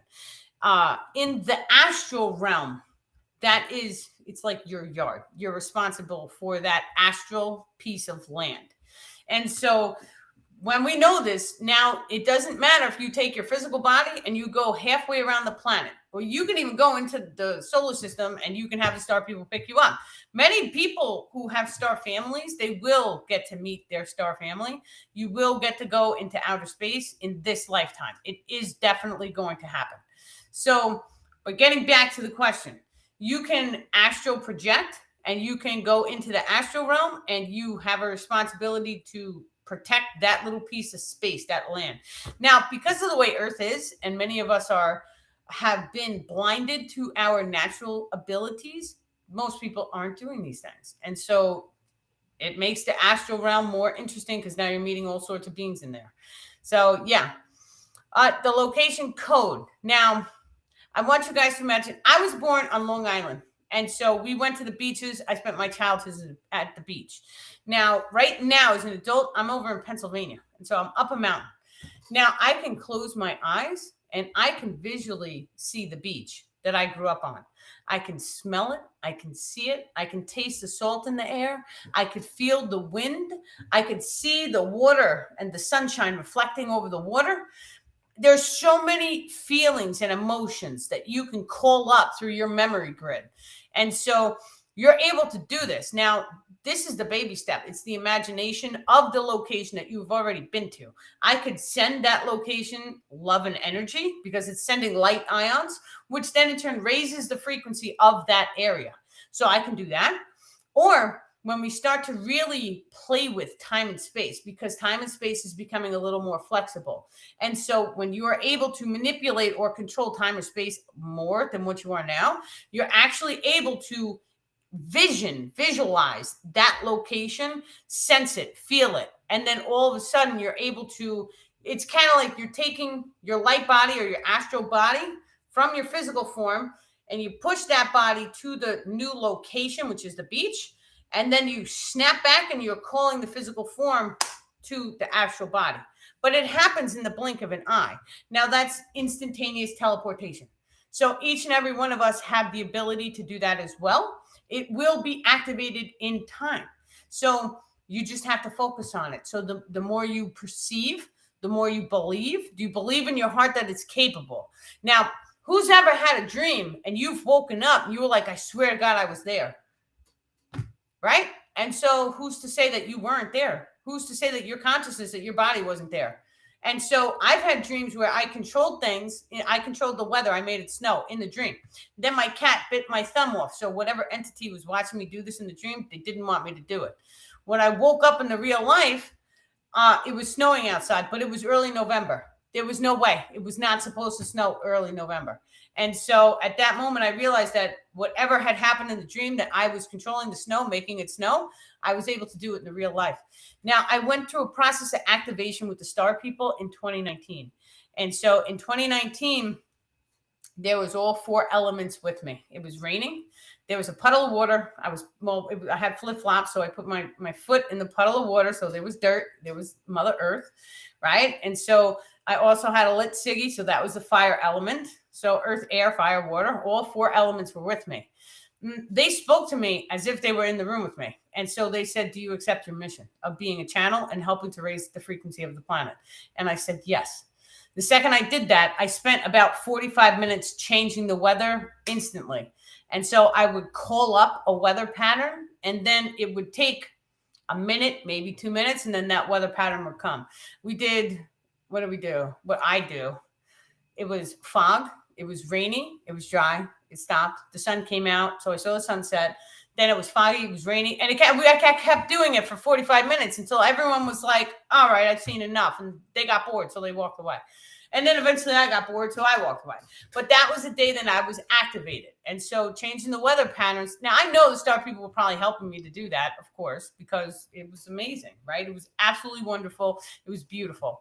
And so when you see something like that, it changes you because you're like, oh my God, it's really a hologram, right? Who the hell can change the weather? Nobody told us this as kids, right? And so, but each and every one of us can do this. Each and every one of you guys watching the videos, you're all star seeds. You guys all have star families. They're watching us. You think about it this way. This is only one planet with billions of people on it. The star people, we work with, there's multiple people from multiple planets in our organization, the Star People group, right? And so those people, they have enough people to cover one person or more for each one of us. I have a whole team around me. And so I know this. I feel them. I know that they're here. My starman tells me that they're here, even though I'm like, they're not here. He's like, they're always here. So there's a whole team. And every time that we're doing a video like this, they're watching. They're interacting with you guys. They're seeing your frequencies. They're doing energy healings on you guys, right? So they do all of this. And so just be aware, say thank you, right? You can talk to them, especially after watching the video. Talk to them, make contact and communication. They're going to talk to you like they are your voice in your mind. That's how they start. That's not how they finish though, because you may feel them. So they can pulse pain receptors, right? So, I mean, they've knocked me off of a scooter once. It was quite funny. I had these like show off thoughts in my mind. And so they knocked me off of a scooter. I was going in my hallway. But then after they knocked me off and I went flying, it was like they glided me onto the floor. And they were like, you have to watch and stay humble. Right. And so I picked myself up off the floor. It was hilarious, though. Like, that's just the type of banter that we have. And so, yeah, but they can do this with you guys, too. And they want to interact with each and every one of you. They will not throw you guys on the floor. For me, it's different. Seeing magical rainbow colors in meditation so quickly. Yes. Is that a healing by state family? Is this a healing by state family, star family? It could be. Also, healing in the ringing in the ear of the other. I must accept them working on me. Is that a sign for me to stop meditating? The ears ringing. So many times you'll hear a ringing in one or the other. And so the right ear means someone in the physical reality is communicating about you. Many times we think people are talking junk about us when you hear it in the right ear. And so when you hear it in the left ear, it means someone in the spiritual realm is communicating about us. We're trying to make contact because the spiritual realm, they don't play around. They're not going to talk about you behind your back. None of that nonsense. They're going to come right to you. And so I've had my ancestors make contact with me. And so they come right to you in a multitude of ways. They can even put their hand on you and they can send pictures to your conscious mind. And so the star people will communicate. A lot of times they do both. And so if they want to bring you somewhere, like let's say they want to bring you up in, and so you can go and have a meeting with them. So they may do two separate tones in your ears. So one will be a low tone, one will be a high tone. But you put them together and it sounds like a binaural beat. So whenever I hear two tones, I know go right into meditation. That's a key. That key is going to allow me access in the astral realm to go up to the UFO and have conversations with them. And so that's, some of you guys have that ability, and just be aware. Now, whenever you feel or you hear, sit down and either take a notebook and a pen and start to remote view it. You can ask your higher self, why am I hearing this? You should always get the information confirmed by your higher self. Always. You want to have a direct two-way communication with your higher self at all moments during the day. And so even if you're interacting with star people, you still have access with the higher self. And so that's part of evolution, is really bringing the higher self into the physical form. And so, yeah, bringing in the both ears a lot, then I would definitely sit down and go into meditation. I had a dream where I just appeared in a place that was pure white, but it had trees and a lion. my first thought into my head was the opposite direction to the lion. I was scared the lion was going to see me, so I started to manifest trees and coverage. I'm the opposite because I think I have a connection with lions. And so I had a cat, and my cat, she was like a lion, and she was all patchy. Her name is Patches. And so she had different color patches, all calico, I think you call her. And she was such a hunter, such a hunter. There was always gifts for me. But yeah, I feel like there is a lion presence in my life. So I don't really get scared. And I know it's absolutely crazy because there has been people on the planet that are all like, I'm connected to the source. I'm all love and light. And I could sit in front of a real lion, and the lion is going to know that I am one with the lion, and then the lion is going to eat that person. Right. So you really want to take these things baby step. Right. That is true, though, because if you change your magnetism, the lion will recognize your magnetism. It can see your energetics, and it won't mess with you. And so, but what does that look like in the physical world? If the lion senses your fear, what is fear? It's an emotion. It's magnetic in nature. And so if that lion senses your fear, your emotions, your magnetics, then it's going to know to attack you. Now, if you are bursting with love, your heart is open. But how many of you guys can hold your heart open and not allow it to raise in frequency? It's tricky, and it's tricky even for me, because there are some times when your heart just naturally jumps and fear washes over you. Like when a car is about to hit you, right? So your heart's automatically going to jump. If the lion is right in front of you, your heart's automatically going to jump. How the hell? It takes 200 years for any species to come out of childhood into adulthood, spiritually speaking. Now, the Egyptians, they had certain ceremonies inside the pyramids. And so they used to scare the hell out of people to maintain that heart. So they would put them under that stress. What we're supposed to be doing, we're supposed to be going into the astral realm and handling these fears in the astral, because in the astral, you can't get hurt. You're protected. And so you can stand in front of a lion and your heart won't race. You get used to it. You lose your fear when you know it's all a game. It's a simulation. And so then when you come back into the real physical form, are you going to be scared? No, because you've just done it 100 times in the astral realm. That's kind of like, let's put us in a hologram and get us used to the animal, right? And so the more and more used to the animal you are, now when you come back to the physical form, are you going to fire off fear? That's the question. Are you going to fire off fear? The question is not if the animal is going to eat you or not. Are you going to let your heart race? Now, there is a divine protection that manifests when you are of a high frequency. And so when you are love and light and connected into bliss, you are connected into the higher self, connected into source frequency. Your heart chakra opens, it flowers open, right? Your pineal gland flowers open. Those are two energy centers that have active working parts. And so when you're fully open, it changes your magnetics instantly because you become connected in with the source frequency. So now if you train your heart to not jump, now you can measure the heart rate on your iWatch, right? So you can tell the little squiggly lines on the thing when it's telling that your heart is pumping or not, right? And so if your heart jumps and it gets too fast, that means that your heart rate went up. And so that means that you didn't do what you were supposed to do. You got fearful because your heart rate went up. I had no idea that it was controlled by the heart rate, like the physical heart rate it gets controlled by. And so you have to learn to calm the heart. Now think about meditation states. In meditation states, we are taught to calm the heart, to slow the heart rate down. That has a lot to do with being in alignment too. Now, when I accessed the speed force once, I'm not a runner. I went running with the kids, and it was not far. Believe me, it was not far. But it was like a house or two down. When I went, I felt like my heart had completely stopped. And I felt like I went from point A to point B in a split second. So it was very, very, very rapidly. And I instantaneously knew what I had done. I had changed or mutated time and space. And this was way back when I was very physically focused. And I brushed it off. I wasn't ready to deal with that. Right. But I know what happened because I saw it and I felt it. And so when you train your heart to not skip the beats, right, you're calming it during meditation, then you're able to access the speed force, which is just time and space. And so you can change and manipulate time, space. This is also how you can teleport. So everything comes from your heart chakra, everything. Yeah. How's everyone doing tonight? Sometimes I see symbols or something on an Egyptian style wall background passing in front of me in meditation. Yeah, that definitely means that you had a past life in Egypt. So I actually did a past life regression, and I saw a Stargate. And so it was gigantic though. It was so big. And the whole thing looked like water, and it was lit up, and it had all these symbols on the side. And I was like, oh my God. I couldn't believe what I was seeing, because it didn't look like the TV show. It looked totally different. It was very, very large. And so, but then that was only like, it seemed to have flashed for like a split second. So like you're always trying to see more, right? You're trying to remember the whole picture, but then the second I'm trying to remember it, it flashed to the outside of a pyramid. And the pyramid did not look like anything that we have been shown. It looked like a pyramid.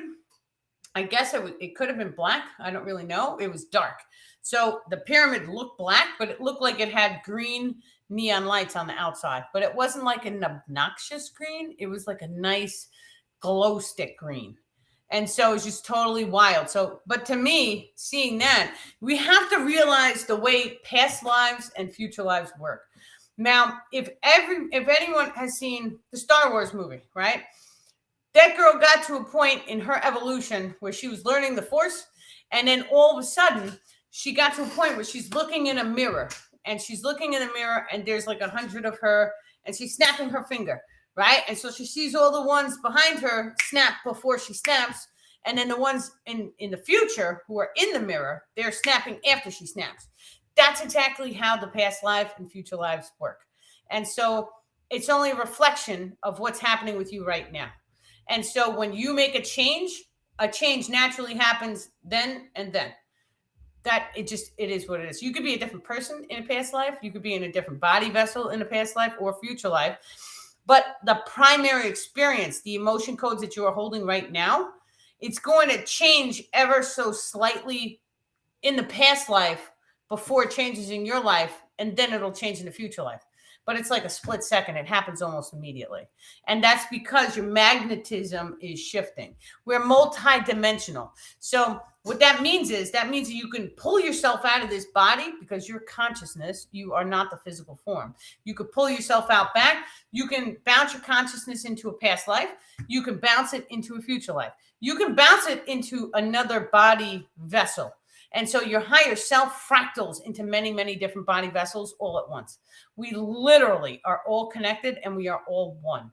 And so knowing this, that means that this is our true multi-dimensional nature. And so, but we want to baby step the process. Don't go doing anything crazy. Don't jump off a bridge to prove that you're going to wake up in a parallel reality. None of that nonsense. Just baby step and then do your meditation.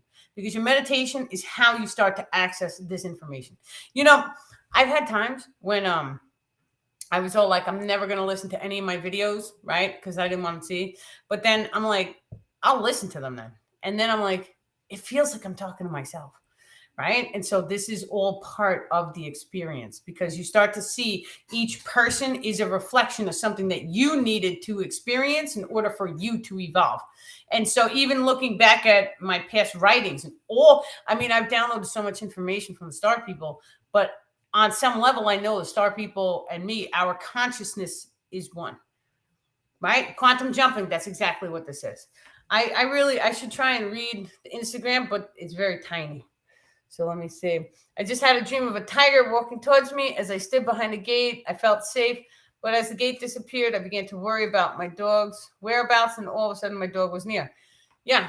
So dreams can actually have many, many different meanings. And so the Star People guide me through my dreams, because sometimes my dreams are just crazy. And so they're like, I know Starman protects me. And so I told everyone about the fireworks on my car. And then I had an oil change done, and then the oil had leaked all over all the side streets. Everyone knows it was my car, because all of the little oil streaky lines, it leads right back to my parking spot. So embarrassing. But my car didn't die, so I'm grateful, right? And so, but if the firework had gotten placed on my car in the dream, we have something known as the dream walker ability. And so the dream walker ability is, through the process of your dreams, you're able to program what it is that you want to experience during the physical waking world. That's a dream walker. There's some people who do this naturally. There's some people watching this who already know, they've already had the experiences of it. Then you get to a civilization point, and they're saying that they pick 3 people to do it on a daily basis for the entire civilization ring. And so your civilization ring is the source frequency lens that comes from above the crown chakra. And so there's 3 different rings up there. The primary ring is in the center. That is the physical form. The secondary ring controls your location code. So it's any location that you see, including on the TV. The third location is the solar system ring. And so when you're doing the dream walker, you access these rings. You don't realize you're doing it, but by having the dream is connected into the rings. And so then you can start to program the dream. And so some people may take it like you're walking in a supermarket and you're picking out cereal boxes. Each cereal box has a civilization thing that you wish. Each cereal box has a little a civilization topic that you wish to experience. And so I had a dream once during all that nonsense that happened with the civilization, and then I was picking information and then we seen it. Like I seen it on my social media platforms. People were talking about it and all that stuff. And then it sent chills up my spine because I was like, did I really pick that to have as an experience? Right? Even though I just witnessed it, it never has anything to do with me. Right? I keep to my own. Like none of that stuff. So this is just amazing to see though. Right? Because I mean, what is the implications of something like that? Can we sit there and pick out a world peace cereal box and put it in our shopping cart and then open our eyes in the mornings and change the entire civilization that we say? Yes, we can. We are capable of doing that. Will we do it? Many times the higher self is guiding us during that process. And so we need to learn certain lessons, blah, blah, blah, blah, blah. And so they'll have us pick certain things because it tests our emotions. The more lighter your emotions are, the more higher frequency those cereal boxes become. Right? So, for example, when you're walking down an aisle, if you're walking down an aisle and you're holding fear in your heart for the waking world, the physical world, then that aisle you're going to be picking all these cereal boxes from are going to be physically focused, fearful items. Right? And so if you're a higher frequency, then the aisle you pick is going to be a higher frequency. Maybe it's not a cereal box. Maybe it's an apple, right? With a little piece of paper and a civilization topic. Question about elemental essence of creation on the atomic level. How can I make better use of this, knowing that the 3 star beings showed me in a vision or lucid dream? That's really funny because that just came up in my reality. Okay. The sign of the cross. Now, we're not going to get into the religious aspect, but we take it from the pineal gland down to the heart, and then left to right. That's 4 quadrants, right? The human brain has 4 quadrants. Your Merkaba field or your star tetrahedron, right? The cube, 4 quadrants. It's in the corners.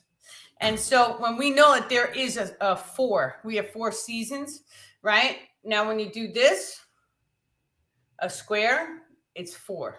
And so this is really important because it's sacred geometry. And so when we're working with the different elements, there's a reason why there's only 4 primary elements. And so it correlates earth, air, fire, water. But what about wood? Right? That tunes in. What about metal? And so that tunes into earth, right? And so, but we can go on and on because the periodic table of elements has so many of them. And then not only that, we have the monoatomic elements. So there's even more, right? And so we look at the periodic table from a two density level or 2-dimensional level, they're saying. And so just imagine that 2-dimensional layer is actually 3D. So there's a whole nother range of elements that are being kept from us. And so, but when you know the 4 primary elements, then it correlates to the Kundalini channels inside the physical form.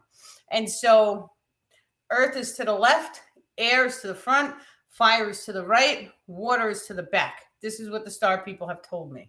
I have not read this in any book. If you find it in a book, give me the information so we can just see if it's correct. I know it's correct, though. This is what they say. Now, when you're utilizing all 4 of the elements, what you're actually doing is you're going inside the physical form and you're activating all of these different Kundalini channels. So you're utilizing the air. Now, there's certain instructors that will teach you to use the breath in order to activate the spinal cord fluid And so there's a type of oil that goes from the pineal gland straight down the spinal cord. And so when you utilize the breath, you can pull it back up the spine and it taps into the pineal gland. And so now fire is your chi energetics. When you are pushing that spinal cord fluid into the pineal gland, there's a piezoelectric stimulation that happens. And so that's electricity that fires off into the water, because just like your eyes are encased in water, the pineal gland is encased in waters and crystals. And so when that electricity hits it, it's like earth, air, fire, water, because you're grounded in, right? All four things come together. It opens that pine cone. Now, if your heart chakra is open, you can leave the heart chakra open 24/7 if you're at that level. I have a hard time doing that. And so, but that doesn't mean it can't be done. Some days I consciously go in and try and just keep flowering open and open and open. The more you consciously try and you could feel it. It kind of feels like your fingers opening up. That's what it feels like when the higher self embodies your heart chakra. And so you'll feel the energy pulse out first, like a vortex, circular, going out, but then you'll feel it flowering open. And so that's the higher self sitting inside your heart chakra. It's about a foot off the body. Now, when you're utilizing the breath to activate that water, opening the pineal gland opens like a pine cone. And so when you do both of these things, it gives you access into the spiritual realm, and you can make contact and communication with your spirit team, because you have multiple guides up there. When you start doing this, now there's also different manifestations. The Star People are saying to bring this up, because there's different manifestations that can also be used using the earth elements. And so setting up an altar, this is something that I don't really do, but I kind of do. And we all kind of do it, because the second that you start collecting crystals, we put them somewhere. And so my window ledge is kind of like a crystal placement, right? Which is kind of like an altar. But you can take any table and you could turn it into a form of an altar. You can put your crystals, you can make crystal grids, you can make candles, you can set an intention, either like you could poke a hole underneath and you can put it inside the candle, or you can put a piece of paper underneath the candle, as long as you guys are fire safety, all that stuff, or do it the way that you feel called to do it. But you can utilize all four of the elements. And so what's actually happening when you do a manifestation like that, the energy of the altar is having an effect on your physical body, which changes your magnetism and allows you to manifest the outcome that you such desire. And so anything that we use in the physical form, the physical reality, if we're using tools or manifestations or religion or praying to angels, it's all okay. It doesn't matter what tools. I mean, I don't really agree with killing of the chickens, but I'm not one to judge. You got guy let God judge, right? And so that's it. That's how I roll, because any judgment is always going to blast back on you. So I tell everyone, don't judge. And I know there's some people who still judge different experiences. You shouldn't judge, because the judge gets stuck in your energetic grids and it comes back on you. So just let it be. And so long as the people are not causing harm to anybody else, it is what it is, right? But the chicken heads, like, I love chickens. So yeah. When you do this, you can manifest anything. However, the quickest manifestations that will ever fire off in your life are ones that come from your heart. And so if you are doing a manifestation, if you are utilizing sage, smoke, crystals, anything, cinnamon, blowing it in your door, anything that you guys want to do, all it really is you programming your subconscious mind, which is changing your magnetic grids and allowing that experience to manifest into your reality. So whether you're using the dream walking ability to do these manifestations in your dream, whether you're tuning into your physical form, doing a meditation, activating the alpha brain waves, seeing the green in the third eye, and telling the higher self, hey, this is what I want to manifest. That's the scientific way of doing it. Right? The religious way, they're holding prayer beads. They're asking God for something. They're thanking God because it's happening. That's all the same thing. Whatever way that you want to cut it, we're all doing the same thing. We just know it by a different perspective. But that's the way it's designed to be, because my eyes are my window to my soul. I see what I see out of my eyes. You guys never see what I see. You see what you see. And so that's it. Everyone is designed to have their own interaction with the simulation. It's done by design, because each one of us is a puzzle piece, And when you put us all together, it's just like when you put all the religious texts along with like the Dead Sea Scrolls, the Egyptian knowledge, when you put all of that together, let's say we get AI or a supercomputer, and we scanned all of that information into the supercomputer, the AI is going to tell us the real story. Think about that, right? That's mind blown, because now all of a sudden it's not just your religion and your religion. We're not at war anymore. We're not debating whose religion. Now it's everybody's religion. We put it all together. We made one out of the entire picture. And now that's how you see the truth. That's what humanity is going through. That's the whole process of spiritual awakening. That's unity consciousness. And that's beautiful. Absolutely beautiful. Because think about what unity consciousness means. Think about what it means, right? What does it mean to you guys? I want you guys, this is your homework, right? And so start seeing what it means to have unity consciousness. What is the world? What is the paradise that you guys want to live in?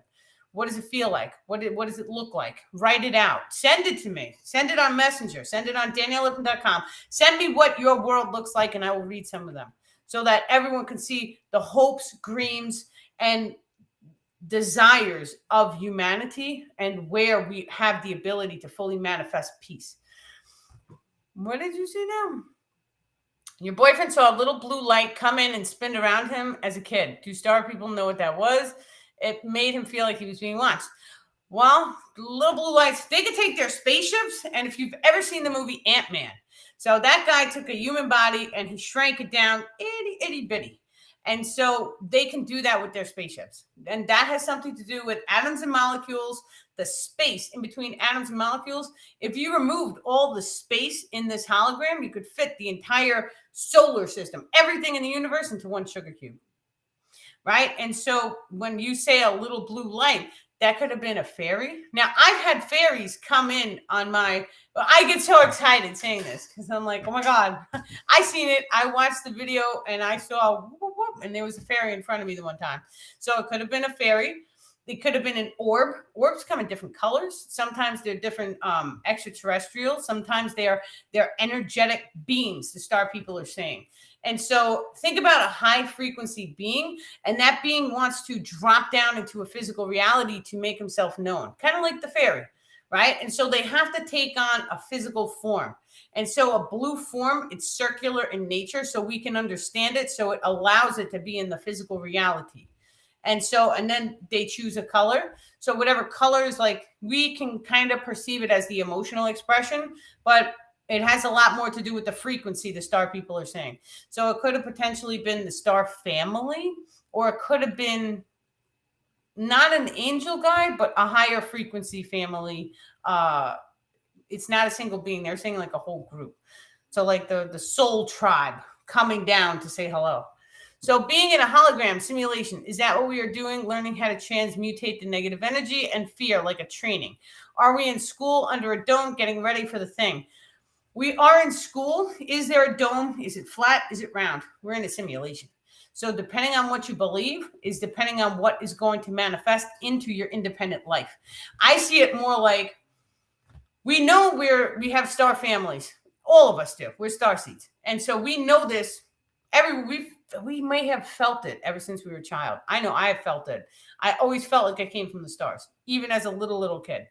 And so, but think about it. If I know in my heart that I came from the stars, then what if I was an extraterrestrial on a spaceship and then we had to go through a training ceremony or something so that we can evolve our consciousness? Because what else do? We travel around the solar system. We witness other planets. We don't really live that way. Who the hell wants to be stuck on a starship all day, right? So, hey, let's make a simulator. And the simulator is like you plug yourself in and it feels like real life. So you don't really know that you're stuck inside a simulator. And then all of a sudden you can live an entire lifetime, and then you can learn how to be really, really spiritual and activate all these extrasensory abilities and then level yourself up while you're plugged into the simulator, so that when you unplug yourself, bam, now you're a Jedi. That's exactly what I would do. Makes sense, right? How do you level up your entire spaceship of armor or people, right? It's the easiest because you can plug them right into a simulation, and the simulation takes a split second and boom. It's like an easy bake oven. You put them in, you microwave it, 10 seconds later, well, bam, they're spiritually enlightened. Right? And so there's many different potentials and many different possibilities. From right now, from my perspective, I know for a fact astral projection is real. I've done it. I know extrasensory ability is real. I've done it. I know extraterrestrials are real. I talk to one. He's with me all day long, every single second of the day. Sometimes I yell at him too. It's crazy. It's fun. And so he makes a lot of jokes too. Do you remember Heaven's Gate? Group focused on a comment. Hey, I think they killed themselves. Yeah. So that guy was listening to something off a television set, right? And so what happens is, and this is another thing, I don't accept any negative information. And so if there's any negative information that anyone wants to download into me, well, bam, I'm taking it and I'm sliding it right into the trash bin. I do not accept. And so what that man was doing is he was focused on the television set, and the television set was telling him, "Oh, we have a UFO right above your head. So if you kill yourself and kill everybody, we'll come and pick you guys up because we're going to pull your souls up." To me, that's on a negative polarity, because anything that's like God or the higher self is never going to tell me to harm the physical body I'm in. It's going to tell me that this is my temple, that I should worship my body and take good care of it. Right. So when I hear stuff like that, I think it's like a manipulation. I think it's wrong. And so, but people followed him, and he probably did have extraterrestrials talking to him, because I would certainly imagine that he must have had some type of scientific information that he was giving people. But you have to feel it in your heart, right? If someone is telling you, and Darren Brown, he's on Netflix, right? And he has this TV show called Push. And so Push shows us how we are kind of like sheep. And so just imagine the whole focus on the movie is making one person unknowingly think that it would be okay to push somebody off the side of a building. That guy, he was strapped into a harness. So that person didn't know that. And 9 times out of 10, the person went and pushed, right? But all the people around were actors, and they were like, "You got to push him or we're going to jail," right? And so 9 times out of 10, that guy got pushed off the building. And so you have to realize this is how the human psyche has been programmed with the television, with the civilization, with the news, with the media, with all that nonsense, right? We're so afraid of consequences and other people not liking us. And so when you read that, right? And so you can kind of understand that these people had to be desperate for a clan, because that's what the civilization is missing. And so they're desperate for a clan. They're desperate to fit in with people. That guy is offering solutions. Maybe he's scientific. I don't know what the hell he was telling the people, but they flocked to him. And then they got trapped, because then they were like, well, where the hell am I going to go? And so now he's telling, I think he suicided everybody. I don't think everybody wanted to die or something. Maybe he threw like some carbon monoxide while they were sleeping. Like, I have no idea. But to me, it just seems like a manipulation. Totally manipulation. I teach everyone to listen to their heart, right? And not only that, but it's okay to use your scientific mind and use logic, right? So we all know what a scam is. We've all seen those commercials on the TV that's broadcasting a pharmaceutical drug for us. And then 6 months later, we see the people are getting lawsuits, right? So to me, that's a scam.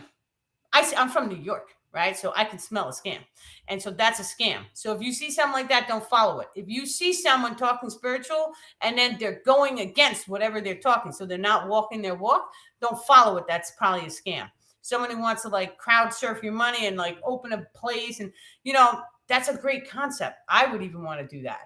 But you have to follow your heart. Does that person seem genuine? Do they want to help people? Are they giving you the knowledge that they know to the best of their ability is real, is factual, right? And so I even go through this whole process with the star people. Is it real? Is it factual? Can I take the knowledge? Can I use it in my real everyday life to make my life better?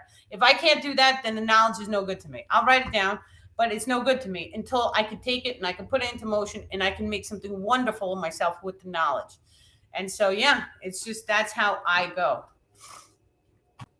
Okay. Love yourself and you won't look for others' approval. Oh, yeah. Oh, that's absolutely true. Absolutely true.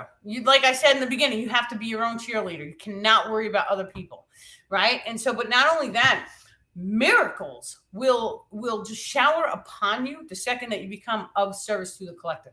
And so the second that you open your heart and you want to give love, joy, and blessings, You will not believe how many people in my own personal life have told me not to do this, right? And I'm talking like it's the end of the world as we know it, right? All the electricity goes out, and I'm like, we have to feed everyone, right? If the neighbors are hungry, we're going to give them rice. Oh, no, you can't do that. I've heard no to sharing and caring with people so many times in my life. You want to know what? Something inside me always said, I'm not going to listen to you. I'm going to do what I feel called to do. And guess what? I've always had my needs be met. Always. And I've always been given enough to share and care with everyone. And so it's like when you are of service to the collective, you get blessings thrown at you so that you can bless the collective. And this is just how it works. And I've seen miracles too. When I went to the medical billing school, now that was really interesting because we laughed. It was hilarious. The whole class was hilarious. We would just laugh all day. We got a lot of learning done. But in the beginning, everybody, we were all overweight when we got there. And so then we all started laughing and eating salads all day. And so at the end of 9 months, if you take a look at the before and after photos of every single person who was in my class, we all went from, like, you can see, like, the stressed out civilization, putting weight on, to everyone had dropped 20, 40, 50 pounds, and everyone was happy and, like, bubbling. So Ismael Perez, is he true? What can you tell us about the Emerald? I have no idea. I do not work for the Emerald Order. You know, I've heard his name from multiple people who told me to watch his videos. And a part of me, I was like, I don't listen to other channels. I don't, because I don't want to hear what they're saying, because I don't want their knowledge to interrupt any of the knowledge I'm getting from the star people. And so he's viewed with AI. Oh, see, I have not heard that one. But once again, I let everyone do their own thing. And so I've also heard, because Allie told me, I think it was Allie who told me, but she said people were drawn to him, and then his frequency changed, and then it was like they were not drawn to him. So I don't really know. I've never listened. I've listened to one of his TikToks, and I couldn't listen to the whole thing. So that was a wrap. But I try not to judge, right? There's always a reason why people are here. And so maybe some people needed to hear. People are always, too, on Facebook. I've had people tell me, oh, your writing is like, who was it? Daniel Scranton. I've never heard any words that man has said. I've never researched his material, but other people tell me about other channels. I just try and do me. Like, I'm a stay-at-home mom, so I focus on my kids all day, and I do my writing, and I just chill. And there's a lot of self-growth that happens with me. And so there's a lot of shadow work that I do. There's a lot of, it's very isolating, actually. I don't know why. I'm from New York, and so we moved to Pennsylvania. And so I don't know a single soul here. I know me and my kids. And so that's it. Like, I have my own little bubble. We'd leave the house, we go for walks and stuff, but like, I really don't know people at all. So, but you know what? I know myself, and I know myself a lot better than I did 2 years, because now I high five myself. And so now, because the focus was taken of the outside world, now I focus more on this knowledge. And so this knowledge, this paperwork, all of the downloads, all this stuff, it's because I wasn't focused on the outside world. So I could see the benefit of it, right? And so even my writing, like when you read the writing from like 2 years ago, it was at a certain level, but then all of this work I've done over the past 2 years, quitting smoking, quitting kratom, quitting all the toxicity in the food, right? Switching to only organic fruit, salads, vegetables, all these, it was like a baby step 2-year process. So healing was like 3 years, but yeah. Daniel Scranton channels Arcturians, but it sounds like him at all. It does sound like him, or it doesn't sound like him. When I started my spiritual path, I wouldn't watch sci-fi movies or Star Wars. I've watched every single magic TV show before I knew I was a channel.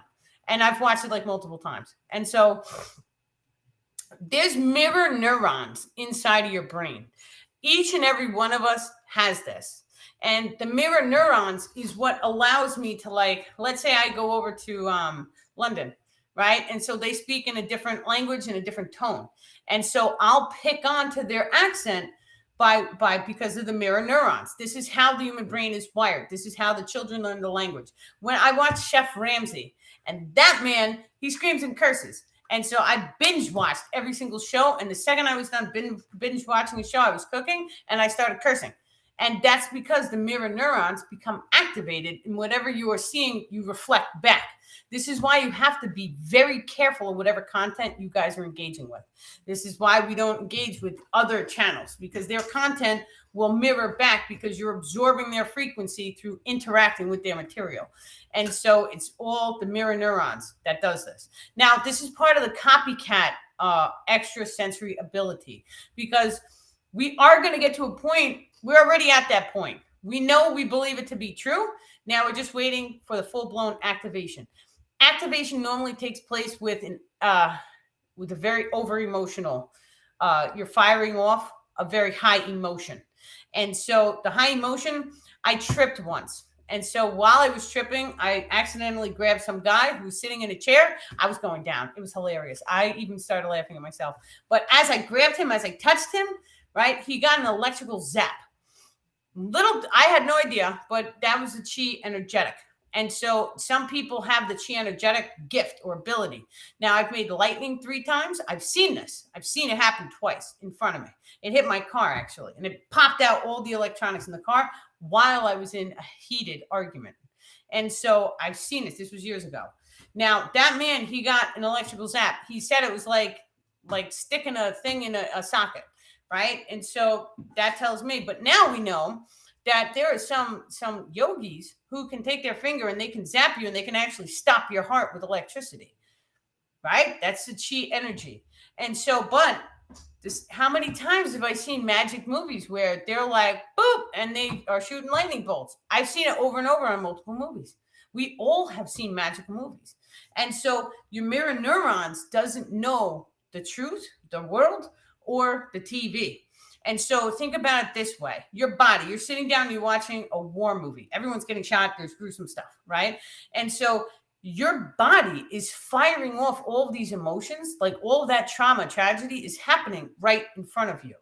That's because your mirror neurons doesn't know it's a TV, and it doesn't know if it's real life. And so your body is firing off these emotions, but your physical meat suit is firing off physical emotions of, oh my God, we have to fight, flight, or run. Okay. And so this happens naturally in your biological form. Now, what happens if you see someone run a mile in 5 minutes?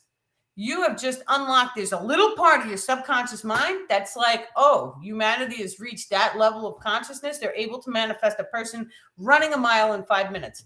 Now, all of a sudden, other people who have witnessed him do it or heard about it, the mirror neurons fire up and they're like, yeah, you can do it too. So then they start practicing, and then all of a sudden someone comes along and beats the record. That's how records are formed.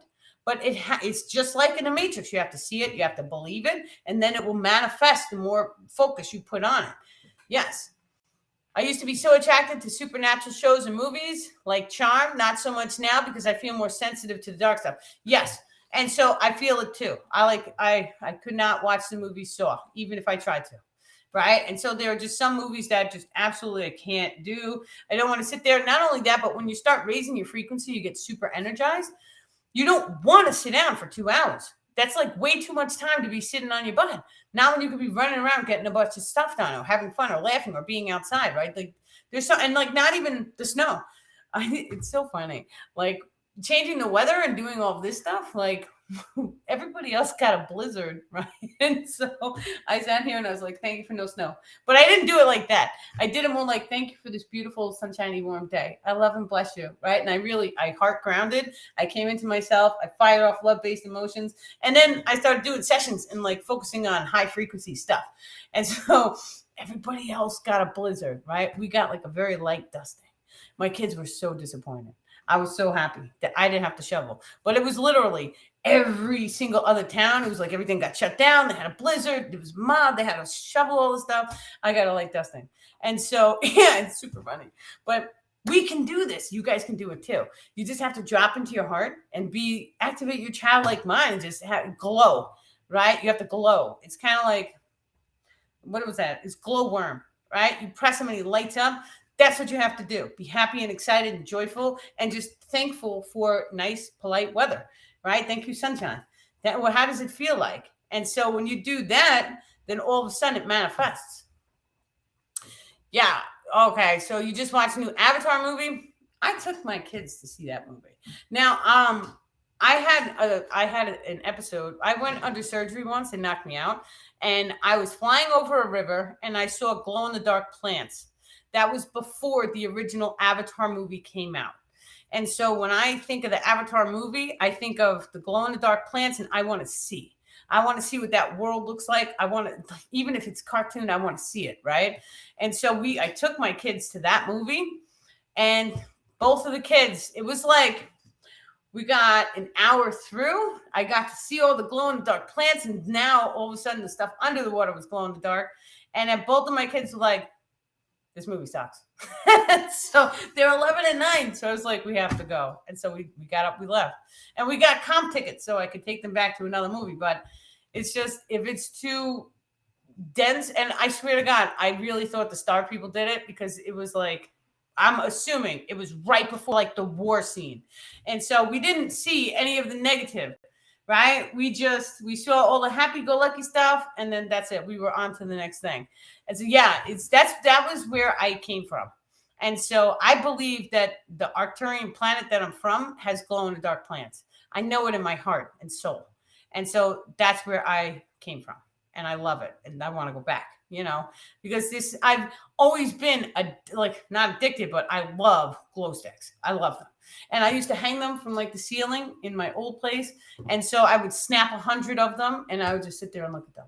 And I love the colors, and I could throw them on the floor, and then the entire room just lit up like a glow stick. That was always my thing. So yes, absolutely amazing. But we are getting on to over 2 hours. So we're going to wrap it up. I do offer sessions. And so anybody who wants to have a session, hop on a call with me. We do a Zoom. And so you guys do get a recording of it. Any information that you guys need normally channels through to level you into the next level consciousness. So a lot of information about what you can do to release and then allow new energetics to come through. I've seen so many people change their entire life from having sessions with me. And it's not even from me. It's from the star people doing the energetic work on them. And it just, bam, it changes their whole life. We have one lady move. She bent 5 spoons.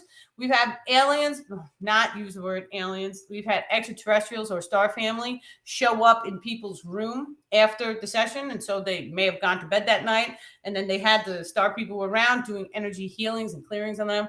It's just absolutely amazing. And it's such a blessing to get to witness and to watch, because, every single session I do with people, it's like I trust and I believe a little bit more each and every time, because I'm like, oh, they are telling you that you can, some people can pull information directly from the Akashic records, and then that night they'll go and do it, and they're like, oh my God, they've seen all this information come through, like a download, like wham, and they just know it. And so they activate. That's another reason why we named this the series Starseed Activations. And so there's even a form of activation that just passes. It's kind of like light linguistics. And so they're doing energetic work on each and every one of you guys just watching the video. And so just see how you feel. See how it makes you feel. Do you feel any lighter? Do you feel excitement or joyful or happy or right? And so did time fly? Did it feel like 2.5 hours went by? Right? And so just feel the energetic of the entire transmission. And so thank you guys for showing up. Yeah, come have a session with me. Some people also, I do offer healing sessions. And so be on the lookout, check your emails, because I am sending specialized offers out to all of my people who already had sessions. So anybody who's already had a session with me, because we're going through a retrograde, if you want, just send me a message and we'll offer half price sessions for you. Just because it's a retrograde, and I know all of my people that I interact with online and the sessions I'm already doing, it feels like everyone needs to be healed. And so it's my way of giving back to the community and healing you guys. And it's not me healing you, it's you guys healing yourself. I'm just helping you to heal. And so, yeah, it's so much information, right? I feel like I should probably burn these videos onto DVD or something so that they don't get lost. But yeah, we do that. And then we do the crystal program. Anybody who wants to send in crystals that get re-gifted to the community. And so we do send out a couple random packages here and there. And so the address is also on my Facebook link. You guys can go to treeoflifeorganization.com. The address for the crystal P.O. box is there as well. So DanielleLipton.com is where my sessions are. And we do a monthly Zoom. I think that one's coming up. It could be, oh, it's the second Saturday of the month, I believe. And then what else was there? I had one other thing I was gonna say. Well, many love and blessings, guys. Thank you so much, and thank you for coming and listening. And you guys can send me your questions. So DanielleLipton.com, there's a little message icon that pops up. Anybody who has a question, I'm super sorry, Instagram, I see your questions, they're just way too tiny. And so send me your questions and I'll read them in on the next live because I write them all down. Anybody who wants to donate to my cause of helping and assisting other people to raise the consciousness, I do eventually want to start a children's program too. So if anyone's interested in that, send me a message. This way I can kind of like see a total of hands on who wants to have a kids program and get the kids involved. The kids would be much easier because when you teach a child this information, they can activate the gifts faster than any adult. And the child's program would be free, of course. No charge for the kids. I have kids. I wish my kids would listen. So I know that they hear me, but I wish that they would engage, right? You can't have everything. So anyone who wants to donate to my mission of raising the consciousness of the planet, you guys can also go to DanielleLipton.com. All the way at the bottom, there's a little donation icon. So thank you so much for your support. Thank you guys so much for watching. Thank you for sending me your crystals and your questions and being a part of the community. You guys have many, many love and blessings. And thank you so much. Happy New Year.